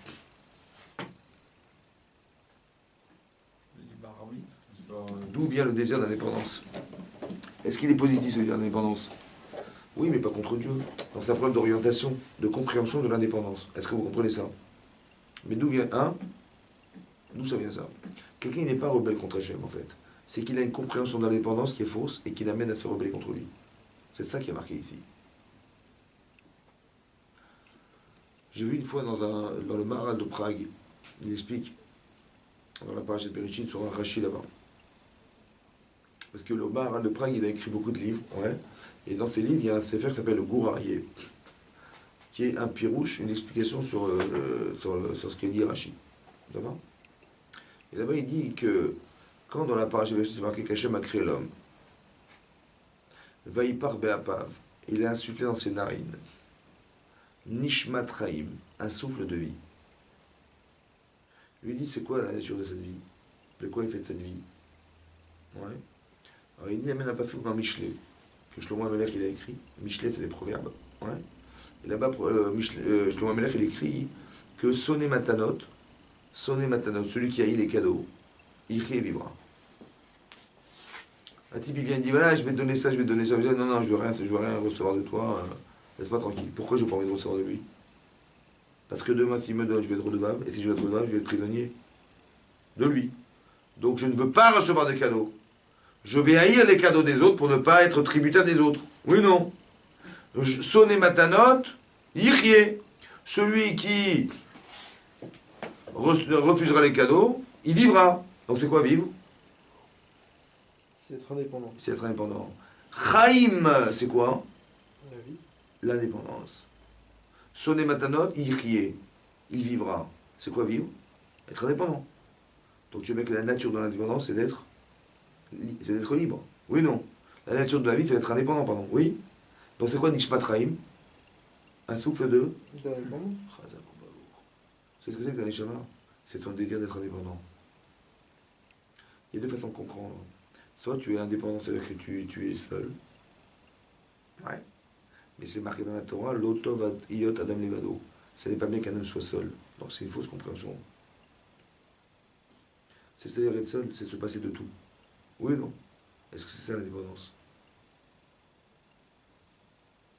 Non. C'est quoi l'indépendance? C'est l'inverse. C'est d'être dépendant pour devenir indépendant. C'est d'être dépendant pour devenir indépendant. Par exemple, si tu ne vas pas à l'école, tu sauras lire? Non. Donc tu dépends d'une structure scolaire et tu dépends des professeurs. Maintenant que tu es passé par la dépendance de tes professeurs, alors tu pourras peut-être un jour être un professeur. Tu vas apprendre un métier, eh ben, tu vas être dépendant de ton formateur. Donc tu es dépendant de ton formateur, et un beau jour tu seras indépendant de ton formateur. Mais tu ne peux pas être indépendant sans passer par une dépendance. C'est une fausse conception de croire qu'on devient indépendant seul. Ça va? Seulement il y a des gens qui pensent comme ça, que j'ai envie de dépendre de tributaire de personne, sois tranquille. Ça va? C'est une fausse... Tu veux te passer du bon Dieu, mais c'est n'importe quoi. Hein. Tu vois? Mais moi je veux être indépendant. C'est un problème de logique. Mais d'où vient ce sentiment d'indépendance? Il vient de ma neshama. Après, mon cerveau et mon corps, il analyse de façon différenciée, parce que j'ai la volonté d'être indépendant, mais mon corps, il me dit, ah, indépendant de qui? De Dieu? Mais tu rigoles. Tu vois? Et je suis sous l'influence du désir de mon corps de me rendre indépendant faussement. Et donc, je deviens un type qui renie Dieu. Est-ce que vous comprenez ça? Mais l'indépendance, c'est obligatoire. C'est une volonté qui vient de ta neshama. Tu ne peux pas l'enlever, ça.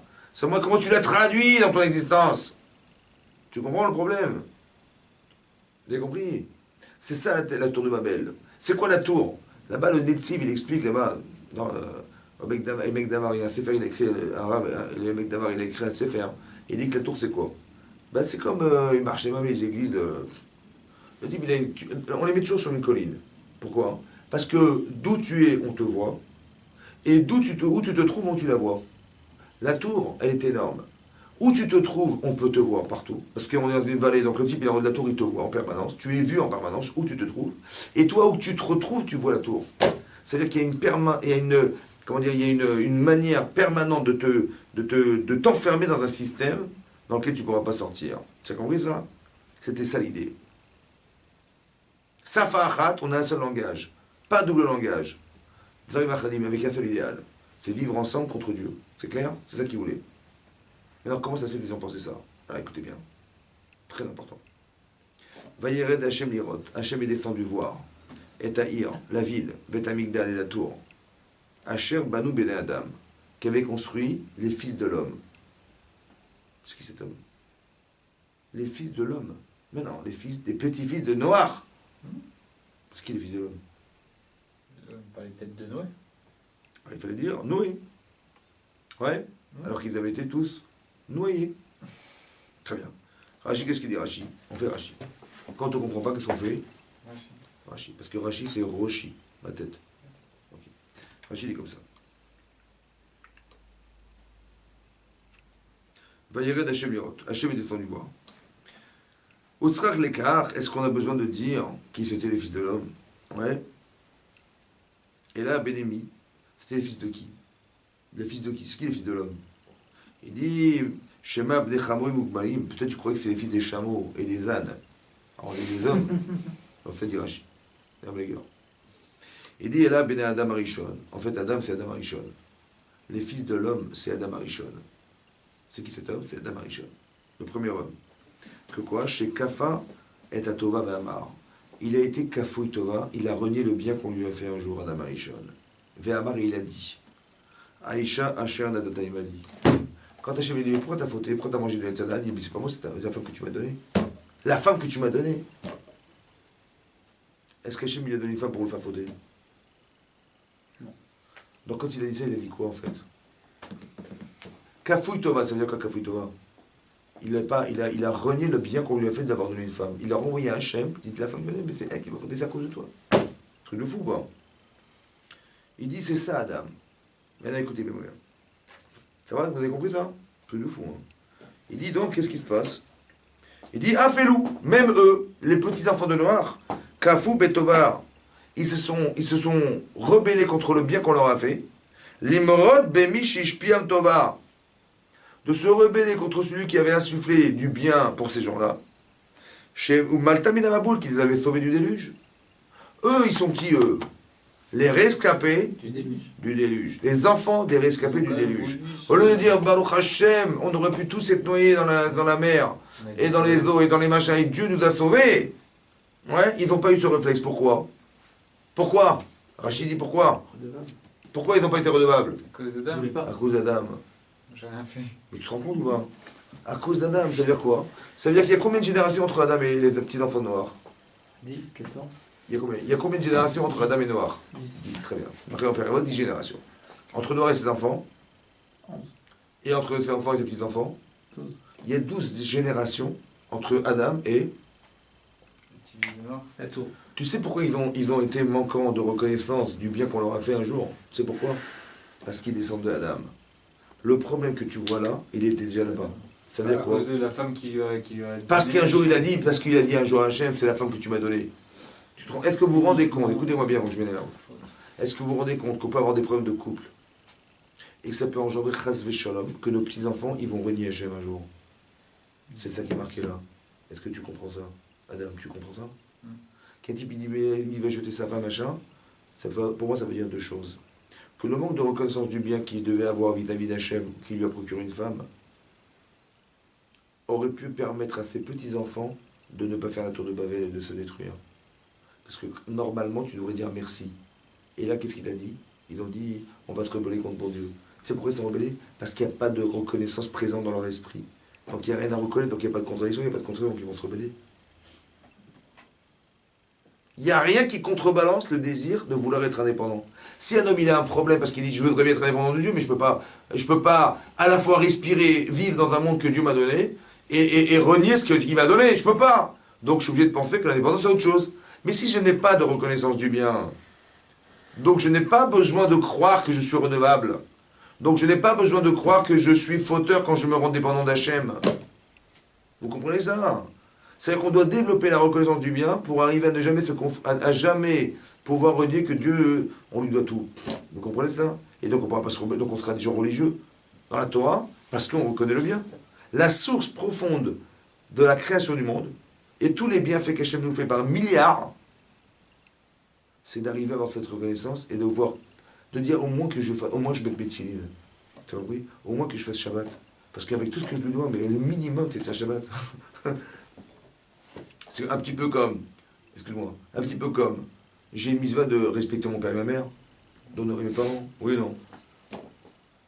Entre nous, est-ce qu'on pourra un jour rendre ce qu'ils nous ont donné? Est-ce que vous pouvez rendre, on vous a donné la vie, est-ce que vos parents vous ont donné la vie, est-ce que vous pourrez leur rendre quelque chose d'équivalent? En vérité, on ne peut pas. Alors Hachem dit, le minimum, c'est de leur rendre service quand ils ont besoin. Respecte-les, en leur donnant au moins la possibilité d'exister parce que tu peux lui refaire. Mais ce que tu feras de toute façon, ça ne remplacera jamais ce qu'ils t'ont donné. Mais c'est la karatatov, la reconnaissance du bien. Tu ne pourras jamais rendre, de toute façon, c'est sûr. Pareil, est-ce que tu vas rendre quoi à Hachem? Tu ne peux rien lui rendre. Mais au moins le minimum, fais au moins, reconnais qu'il t'a fait vivre, on reconnaît que tu peux rentrer dans son projet, fais-lui plaisir en dans son projet, évidemment, c'est comme ça. Mais si on n'a pas de reconnaissance du bien qu'Hachem nous a procuré un jour, mais comment vous voudrez qu'on commence la Avodat Hachem, Bichlal? On va faire comme eux. Vous avez compris? Voilà, on va faire une tour, on va faire un machin, on va s'inventer des théologies et des religions et des machins et des trucs complètement antinomiques avec la volonté qu'Hachem de faire exister le monde. Vous avez compris? C'est ça qui va se passer. C'est-à-dire que le manque de reconnaissance qu'il a pas manifesté à Adam Arishon, soit c'est génétique, soit c'est culturel. Ça veut dire, quand quelqu'un il a de reconnaissance, il dit à ses enfants, dites merci. Mais quand quelqu'un n'est pas reconnaissant, il ne va pas dire à ses enfants, dites merci. Et ses petits-enfants non plus, ils ne le diront pas, etc., etc. Et tu verras qu'un jour, ces gens-là, ils ne vont plus reconnaître Hachem. Parce que le minimum, c'est de dire merci à Hachem. Vous comprenez ça? Donc si tu ne sais pas dire merci, tu ne pourras jamais être un type cohérent dans la Torah. C'est un truc de fou quand même. C'est ça qui a marqué, qu'à cause ils sont des enfants de l'homme. Les enfants, ils font que la dérivée de ce qu'Adam il a hérité. Mais ça a duré une seconde. Quand je lui ai dit, mais pourquoi tu as fait cette faute? Il dit, mais c'est la faute que tu m'as donnée. Ça a duré une seconde. Mais cette seconde, elle est effroyable. Parce qu'elle est révélatrice du manque de reconnaissance du bien qu'Adam n'a pas manifesté vis-à-vis d'Hachem. Et ça va engendrer que les petits-enfants de Noach, ils vont faire la tour de Babel. Donc, vous avez compris, ça veut dire pour moi deux choses. Un, ça veut dire que quand on fait teshuva, ne croyez pas que vous vous solutionnez tout seul. vous solutionnez tout ce que vous portez. Nous, on croit qu'on fait Teshuvah, voilà, bah, au Hachem, on est tranquille avec le bon Dieu. Et on croit que nous, c'est un. Mais ne croyez pas que c'est un. Que tout ce que vous solutionnez en vous, vous solutionnez tous vos enfants et vos petits-enfants, petits-enfants jusqu'à la fin des temps. Parce que c'est ce que vous portez en vous. Donc ne vous regardez pas comme un individu. Regardez-vous comme une capacité potentielle de pouvoir engendrer que des enfants un jour. Soit vous le faites verbalement, soit vous le faites parce que vous l'avez travaillé intérieurement. Vous engendrez ce que vous êtes. Donc la teshuva, c'est fondamental. Pour soi individuellement, mais aussi pour tous les enfants qu'on va un jour engendrer. Vous avez compris? Que Adam Arishon n'a pas fait teshuva, et ben de ça, ben malheureusement, ces petits-enfants, ils ont été victimes en vérité du manque d'incarnat de leur grand-père. Vous avez compris ça? C'est ça qui est marqué ici. Il est descendu voir ce qu'avait fait Béné Adam, le fils de l'homme.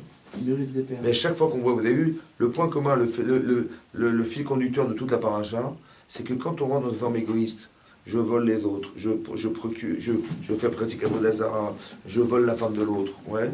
Ram, il va castrer son père pour ne pas perdre, ouais, etc., etc. C'est toujours destructeur et c'est toujours perdant. Eux, ils vont faire la tour de Babel, ils vont se détacher d'Hachem, etc., d'une manière ou d'une autre, par manque de reconnaissance du bien. C'est quand l'autre n'existe pas, quand en fait, quand le principe de base, il est comme ça, quand je vois que je me retrouve seul, c'est que j'ai un problème. De façon fondamentale. Quand la Torah nous dit Lotov, Yot, Adam, Levado, ça n'est pas bien qu'un homme soit seul. Je lui fais à Isaac et je lui ai proposé d'avoir une femme, c'est pas un stam technique ou c'est pas un problème structurel.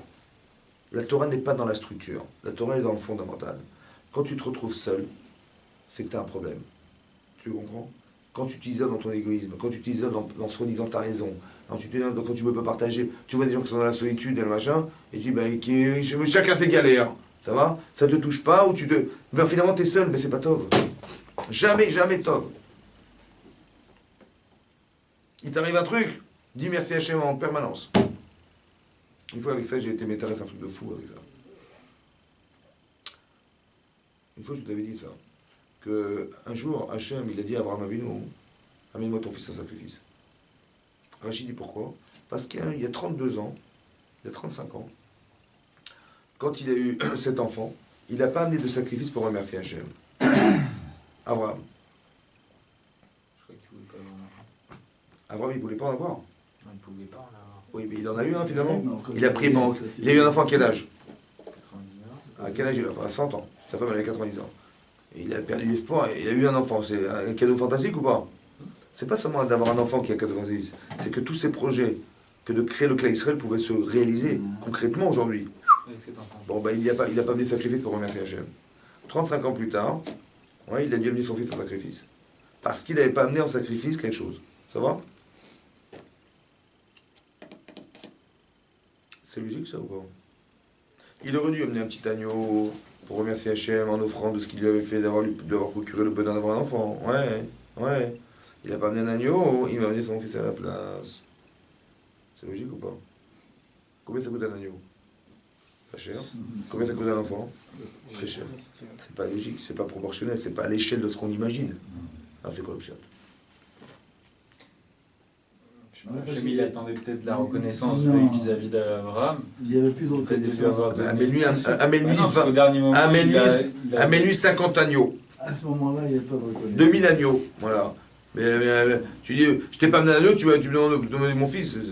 Laisse-moi tranquille, je te mets 1000 agneaux et il n'y a pas de problème. Il n'y avait pas un rapport avec Hachem. Hein? Il ne pouvait pas imaginer qu'il ait besoin de faire un sacrifice parce qu'il a très bien compris ce qu'Hachem attendait de lui. Non, mais là-bas, c'est marqué dans Rashi. Dans Rashi. Comment? Rashi nous dit là-bas que parce qu'il n'a pas amené un agneau, alors il est obligé d'amener son fils. Alors comment ça s'entend? Ça va? C'est logique ou pas? Pas très logique. Bah, en finalité, non, puisque ça. Bah, ça n'a aucune correspondance. Ça n'a pas fonctionné. Ça n'a pas de correspondance. Pas de correspondance. Entre l'agneau et son fils, il y a une correspondance. Bah, non. Non. Maintenant, faites l'inverse. Raisonnez à l'envers. Ne raisonnez pas comme Abraham, raisonnez comme Hachem. Tu dis, moi je suis Abraham. Tu me dis de donner mon fils parce que je t'ai pas donné un agneau. Mais ça va pas, je te donne 10 000 agneaux, il n'y a pas de problème. Mais laisse pas tranquille avec mon fils. Oui, non. Maintenant, mets-toi à la place d'Hachem. Hachem, il dit, à la place de l'agneau que tu aurais dû amener, mets-moi ton fils. Ça va? Pour Hachem, il vaut combien l'agneau? Combien il vaut l'agneau? Combien il vaut l'agneau? Inestimable. C'est Béni Israël. Pourquoi il est inestimable, cet agneau? C'est Israël. pourquoi l'agneau qu'il aurait dû amener au départ, il vaut des milliards pour Hachem. Puisque il- la logique, c'est de dire, si tu me demandes, Hachem lui demande d'appeler son enfant, c'est que l'agneau, il était l'équivalent d'enfant. En quoi il valait des milliards l'agneau? Parce qu'il n'a pas de prix, le fils d'Abraham. Hein? Il n'a pas de prix. Oubliez ça, quel rapport? Ça n'a rien à voir avec qu'il n'a pas pris. Après, je vous expliquerai pourquoi il n'a pas pris. Ça n'a rien à voir, ça laisse tomber. Juste, je veux comprendre la logique d'Hachem au départ. Pourquoi Hachem, il lui demande à ton fils, il n'a pas un agneau? C'est-à-dire que l'agneau, il valait combien? Il valait le fils. C'est ça la logique, ouais? Pourquoi il valait le fils? Le merci d'Abraham était inestimable. Parce qu'écoute-moi bien ce que je te dis maintenant. Tout ce qu'Hachem, il te donne, Dis merci. c'est pour créer un lien. Et comment il veut créer un lien? Parce que tu vas dire merci. Toute la raison d'être de tout ce qu'Hachem il nous donne tous les jours, c'est qu'on arrive à créer un lien avec Hachem. Maintenant, si tu dis pas merci, c'est que le lien n'est pas lié. Alors, et à cause de quoi? Parce que tu as des projets personnels. Alors, je vais éliminer ton projet personnel. Et là, tu vas te rendre compte de ce que je t'avais donné au départ.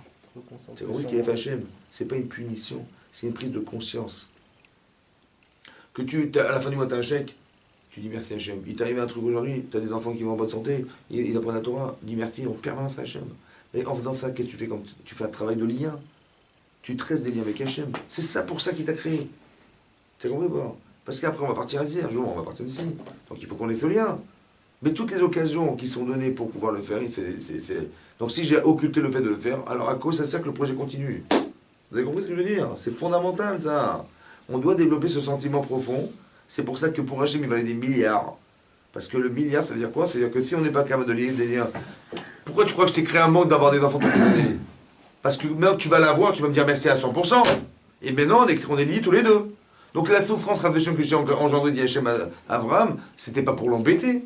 Parce que le fait d'avoir eu cet enfant, ça va combler tout le manque qu'il a de 70 ans d'âge. Je sais pas si vous vous rendez compte. Maintenant, le lien est de toute façon, ça n'a pas eu lieu.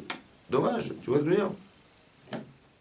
Comment on peut évaluer la valeur du remerciement à Hachem quand tu nous amènes quelque chose qui n'est pas top? En sachant qu'il faut le remercier et qu'après ça deviendra top. Alors j'ai expliqué une fois dans les cours, on a dit comme ça. Ça, c'est compliqué. Il y a une dans Brachot qui dit qu'on est Mevarech Hachem à la Ra'a sur le mal, on est Mevarech, merci Hachem sur le mal, Oui. comme sur le bien. Oui. Ça va que ça veut dire? Mais c'est compliqué. C'est compliqué. C'est complexe. Quand même. Alors je vais expliquer une chose, Avec plaisir. avec plaisir. Alors on continue. Alors c'est marqué, non, c'est comme ça. Quand on vit quelque chose qui est douloureux, il ne faut pas regarder ce qu'on vit, C'est ça va engendrer. il faut regarder ce qu'on devient. Écoutez-moi bien. Il m'arrive un truc difficile, je comprends la souffrance, parce que je l'ai vécu. Je relativise mon existence parce que la souffrance permet de vivre l'essentiel. Au départ, les vacances, les machins. L'autre, il a eu un accident de voiture, machin, il est temps, j'aurais failli mourir. De quoi tu me parles, les vacances, laisse tomber. Mes enfants, ma femme, machin. Tout à coup, on relativise, on s'attache à l'essentiel. Donc la souffrance, elle a permis de gommer, d'évacuer toutes les choses qui sont superficielles dans ma vie. Ça va? Oui, non? C'est ça que je suis devenu ou pas? Oui, mais de le faire instantanément, J'ai pas dit sans instantanément. savoir ce qui va se suivre. Maintenant, je vous l'ai dit maintenant. Ah. Donc, ça veut dire qu'on peut le comprendre, c'est-à-dire que ça peut s'entendre. Est-ce que Dieu, il est fou? Dites-moi la vérité. Je ne demande pas. Donc, c'est-à-dire qu'il faut comprendre que ce qui m'est arrivé, ça a un sens. Comme j'ai dit, bizarrement, c'est marqué que Sarah, elle a vécu 127 ans. Oui, mais Rachid nous dit que toutes les années qu'elle a vécues, elles étaient les Tovas. Oui. Quand il y avait eu Iyu Chaye Sarah Meachana, elle avait 100 ans, elle avait 20 ans, elle avait 7 ans. Iyu Chaye Sarah, voici la vie de Sarah. Et Rachid dit, voici la vie de Sarah. Il nous dit là-bas, Rachid, que Kulan, toutes ces années, Shavim est équivalente les Tovas pour le bien. Donc elle a une vie fantastique. Oui ou non?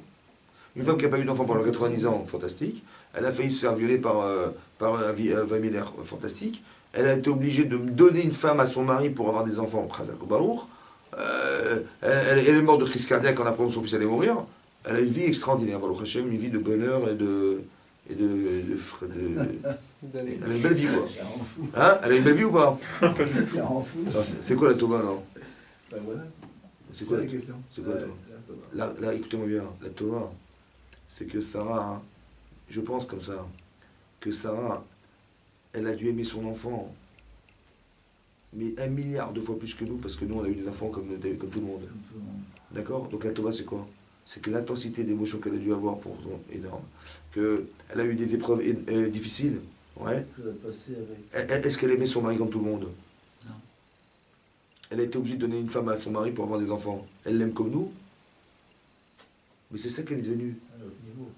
Mais quel niveau elle atteint? Parce que la volonté d'aller contre ce qu'elle... Son amour-propre est énorme, elle a réussi à aller contre elle-même. Oui ou non? Elle est devenue cette femme extraordinaire. Mais c'est elle a payé cette épreuve. Donc la tova, c'est quoi? C'est pas ce qu'on vit. Parce que c'est dur. La tova, c'est ce qu'on devient. Ça va? Quand vous passez un examen, c'est dur ou pas? Est-ce que vous dites, j'ai eu mon examen, mais qu'est-ce que c'était dur? C'était dur, c'était dur. C'est ça que vous dites? Vous dites, maintenant, je sais que j'ai des compétences, je sais que maintenant je vais pouvoir travailler, je sais que... C'est ce que vous devenez qu'est la tova, c'est pas ce que vous vivez qu'est la tova. L'examen, c'est un stress. Vous passez le permis, c'est un stress. Mais si vous l'avez, on vous a dit que vous avez les compétences.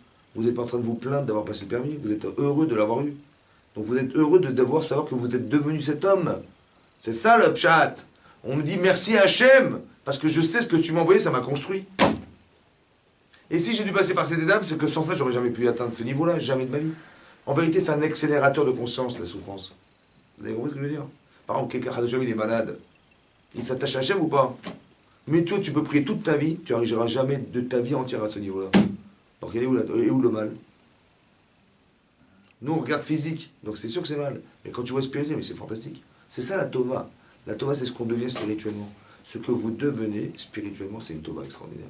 Par contre, si vous le vivez comme un truc, un drame, c'est un drame. Il faut comprendre. Ce que vit Abraham Avinu, c'est un truc de fou. C'est-à-dire que ça va lui permettre d'avoir une émouna inébranlable vis-à-vis d'Hachem grâce au fait qu'il a surmonté son Yitzhara de vouloir sacrifier son enfant. Il a tout donné pour Hachem. C'est énorme ce qui est devenu. Ce qui est devenu, c'est énorme. Donc c'est ça la tova. Merci Hachem de ce que je suis devenu. J'ai réussi l'examen. Merci Hachem.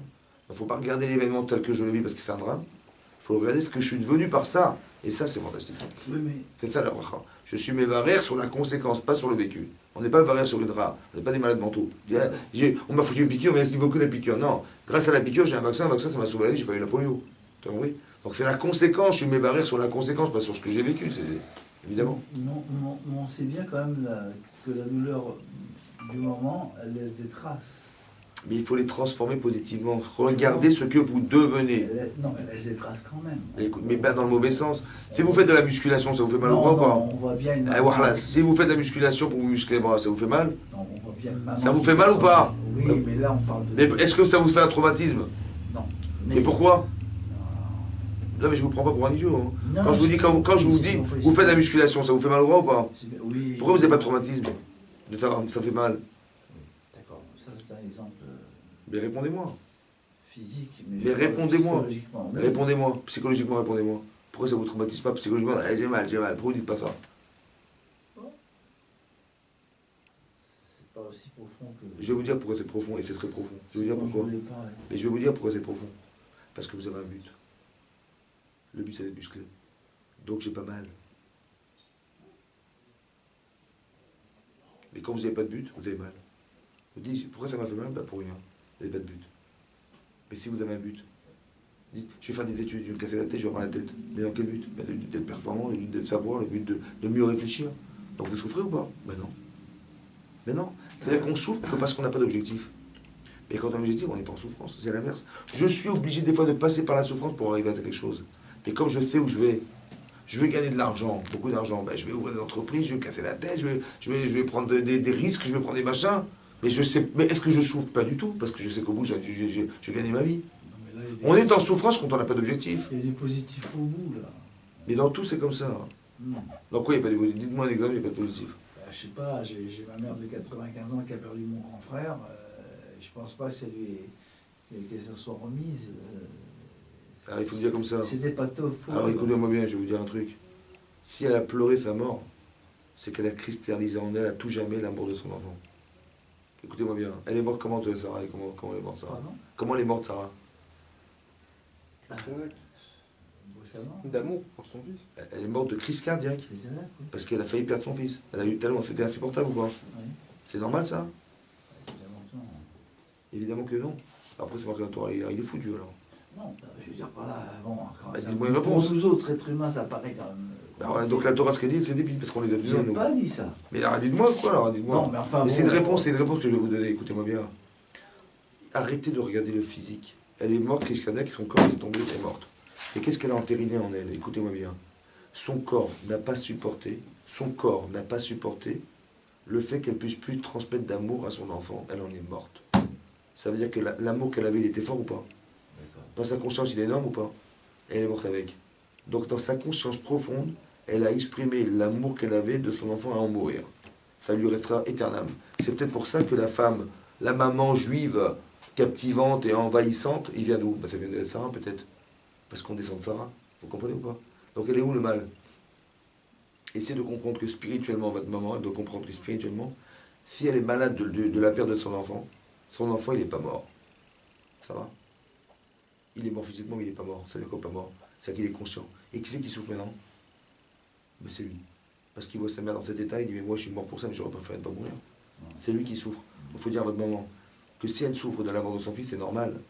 Mais ça veut dire aussi, ça veut dire autrement dit, ça veut dire qu'elle aime son enfant à... Comment dire, l'expression de sa souffrance, c'est le manque d'amour qu'elle ne peut pas exprimer. Mais c'est ça, c'est l'expression de l'amour, ça. Pourquoi elle s'angoisse de... Elle doit se dire, voilà, mon fils, il est mort pour des raisons qui sont propres à lui, et il a fini sa vie. Eh bien, il vaut mieux qu'il soit là-bas qu'il soit ici, non? Non? Il vaut mieux que ce soit là-bas.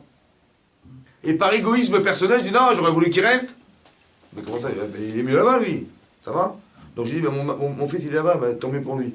Et maintenant, moi, je sais que je l'aime parce que j'en souffre. Enfin, je sais que je l'aime. Donc j'ai gagné d'être une femme aimée et qui aime son enfant. Et j'ai gagné que mon fils, j'accepte qu'il soit là où il est. On se retrouvera un jour. C'est pas la fin du monde. T'as compris? Il n'y a pas de mal, en fait. Chazak ou Baruch. Chazak.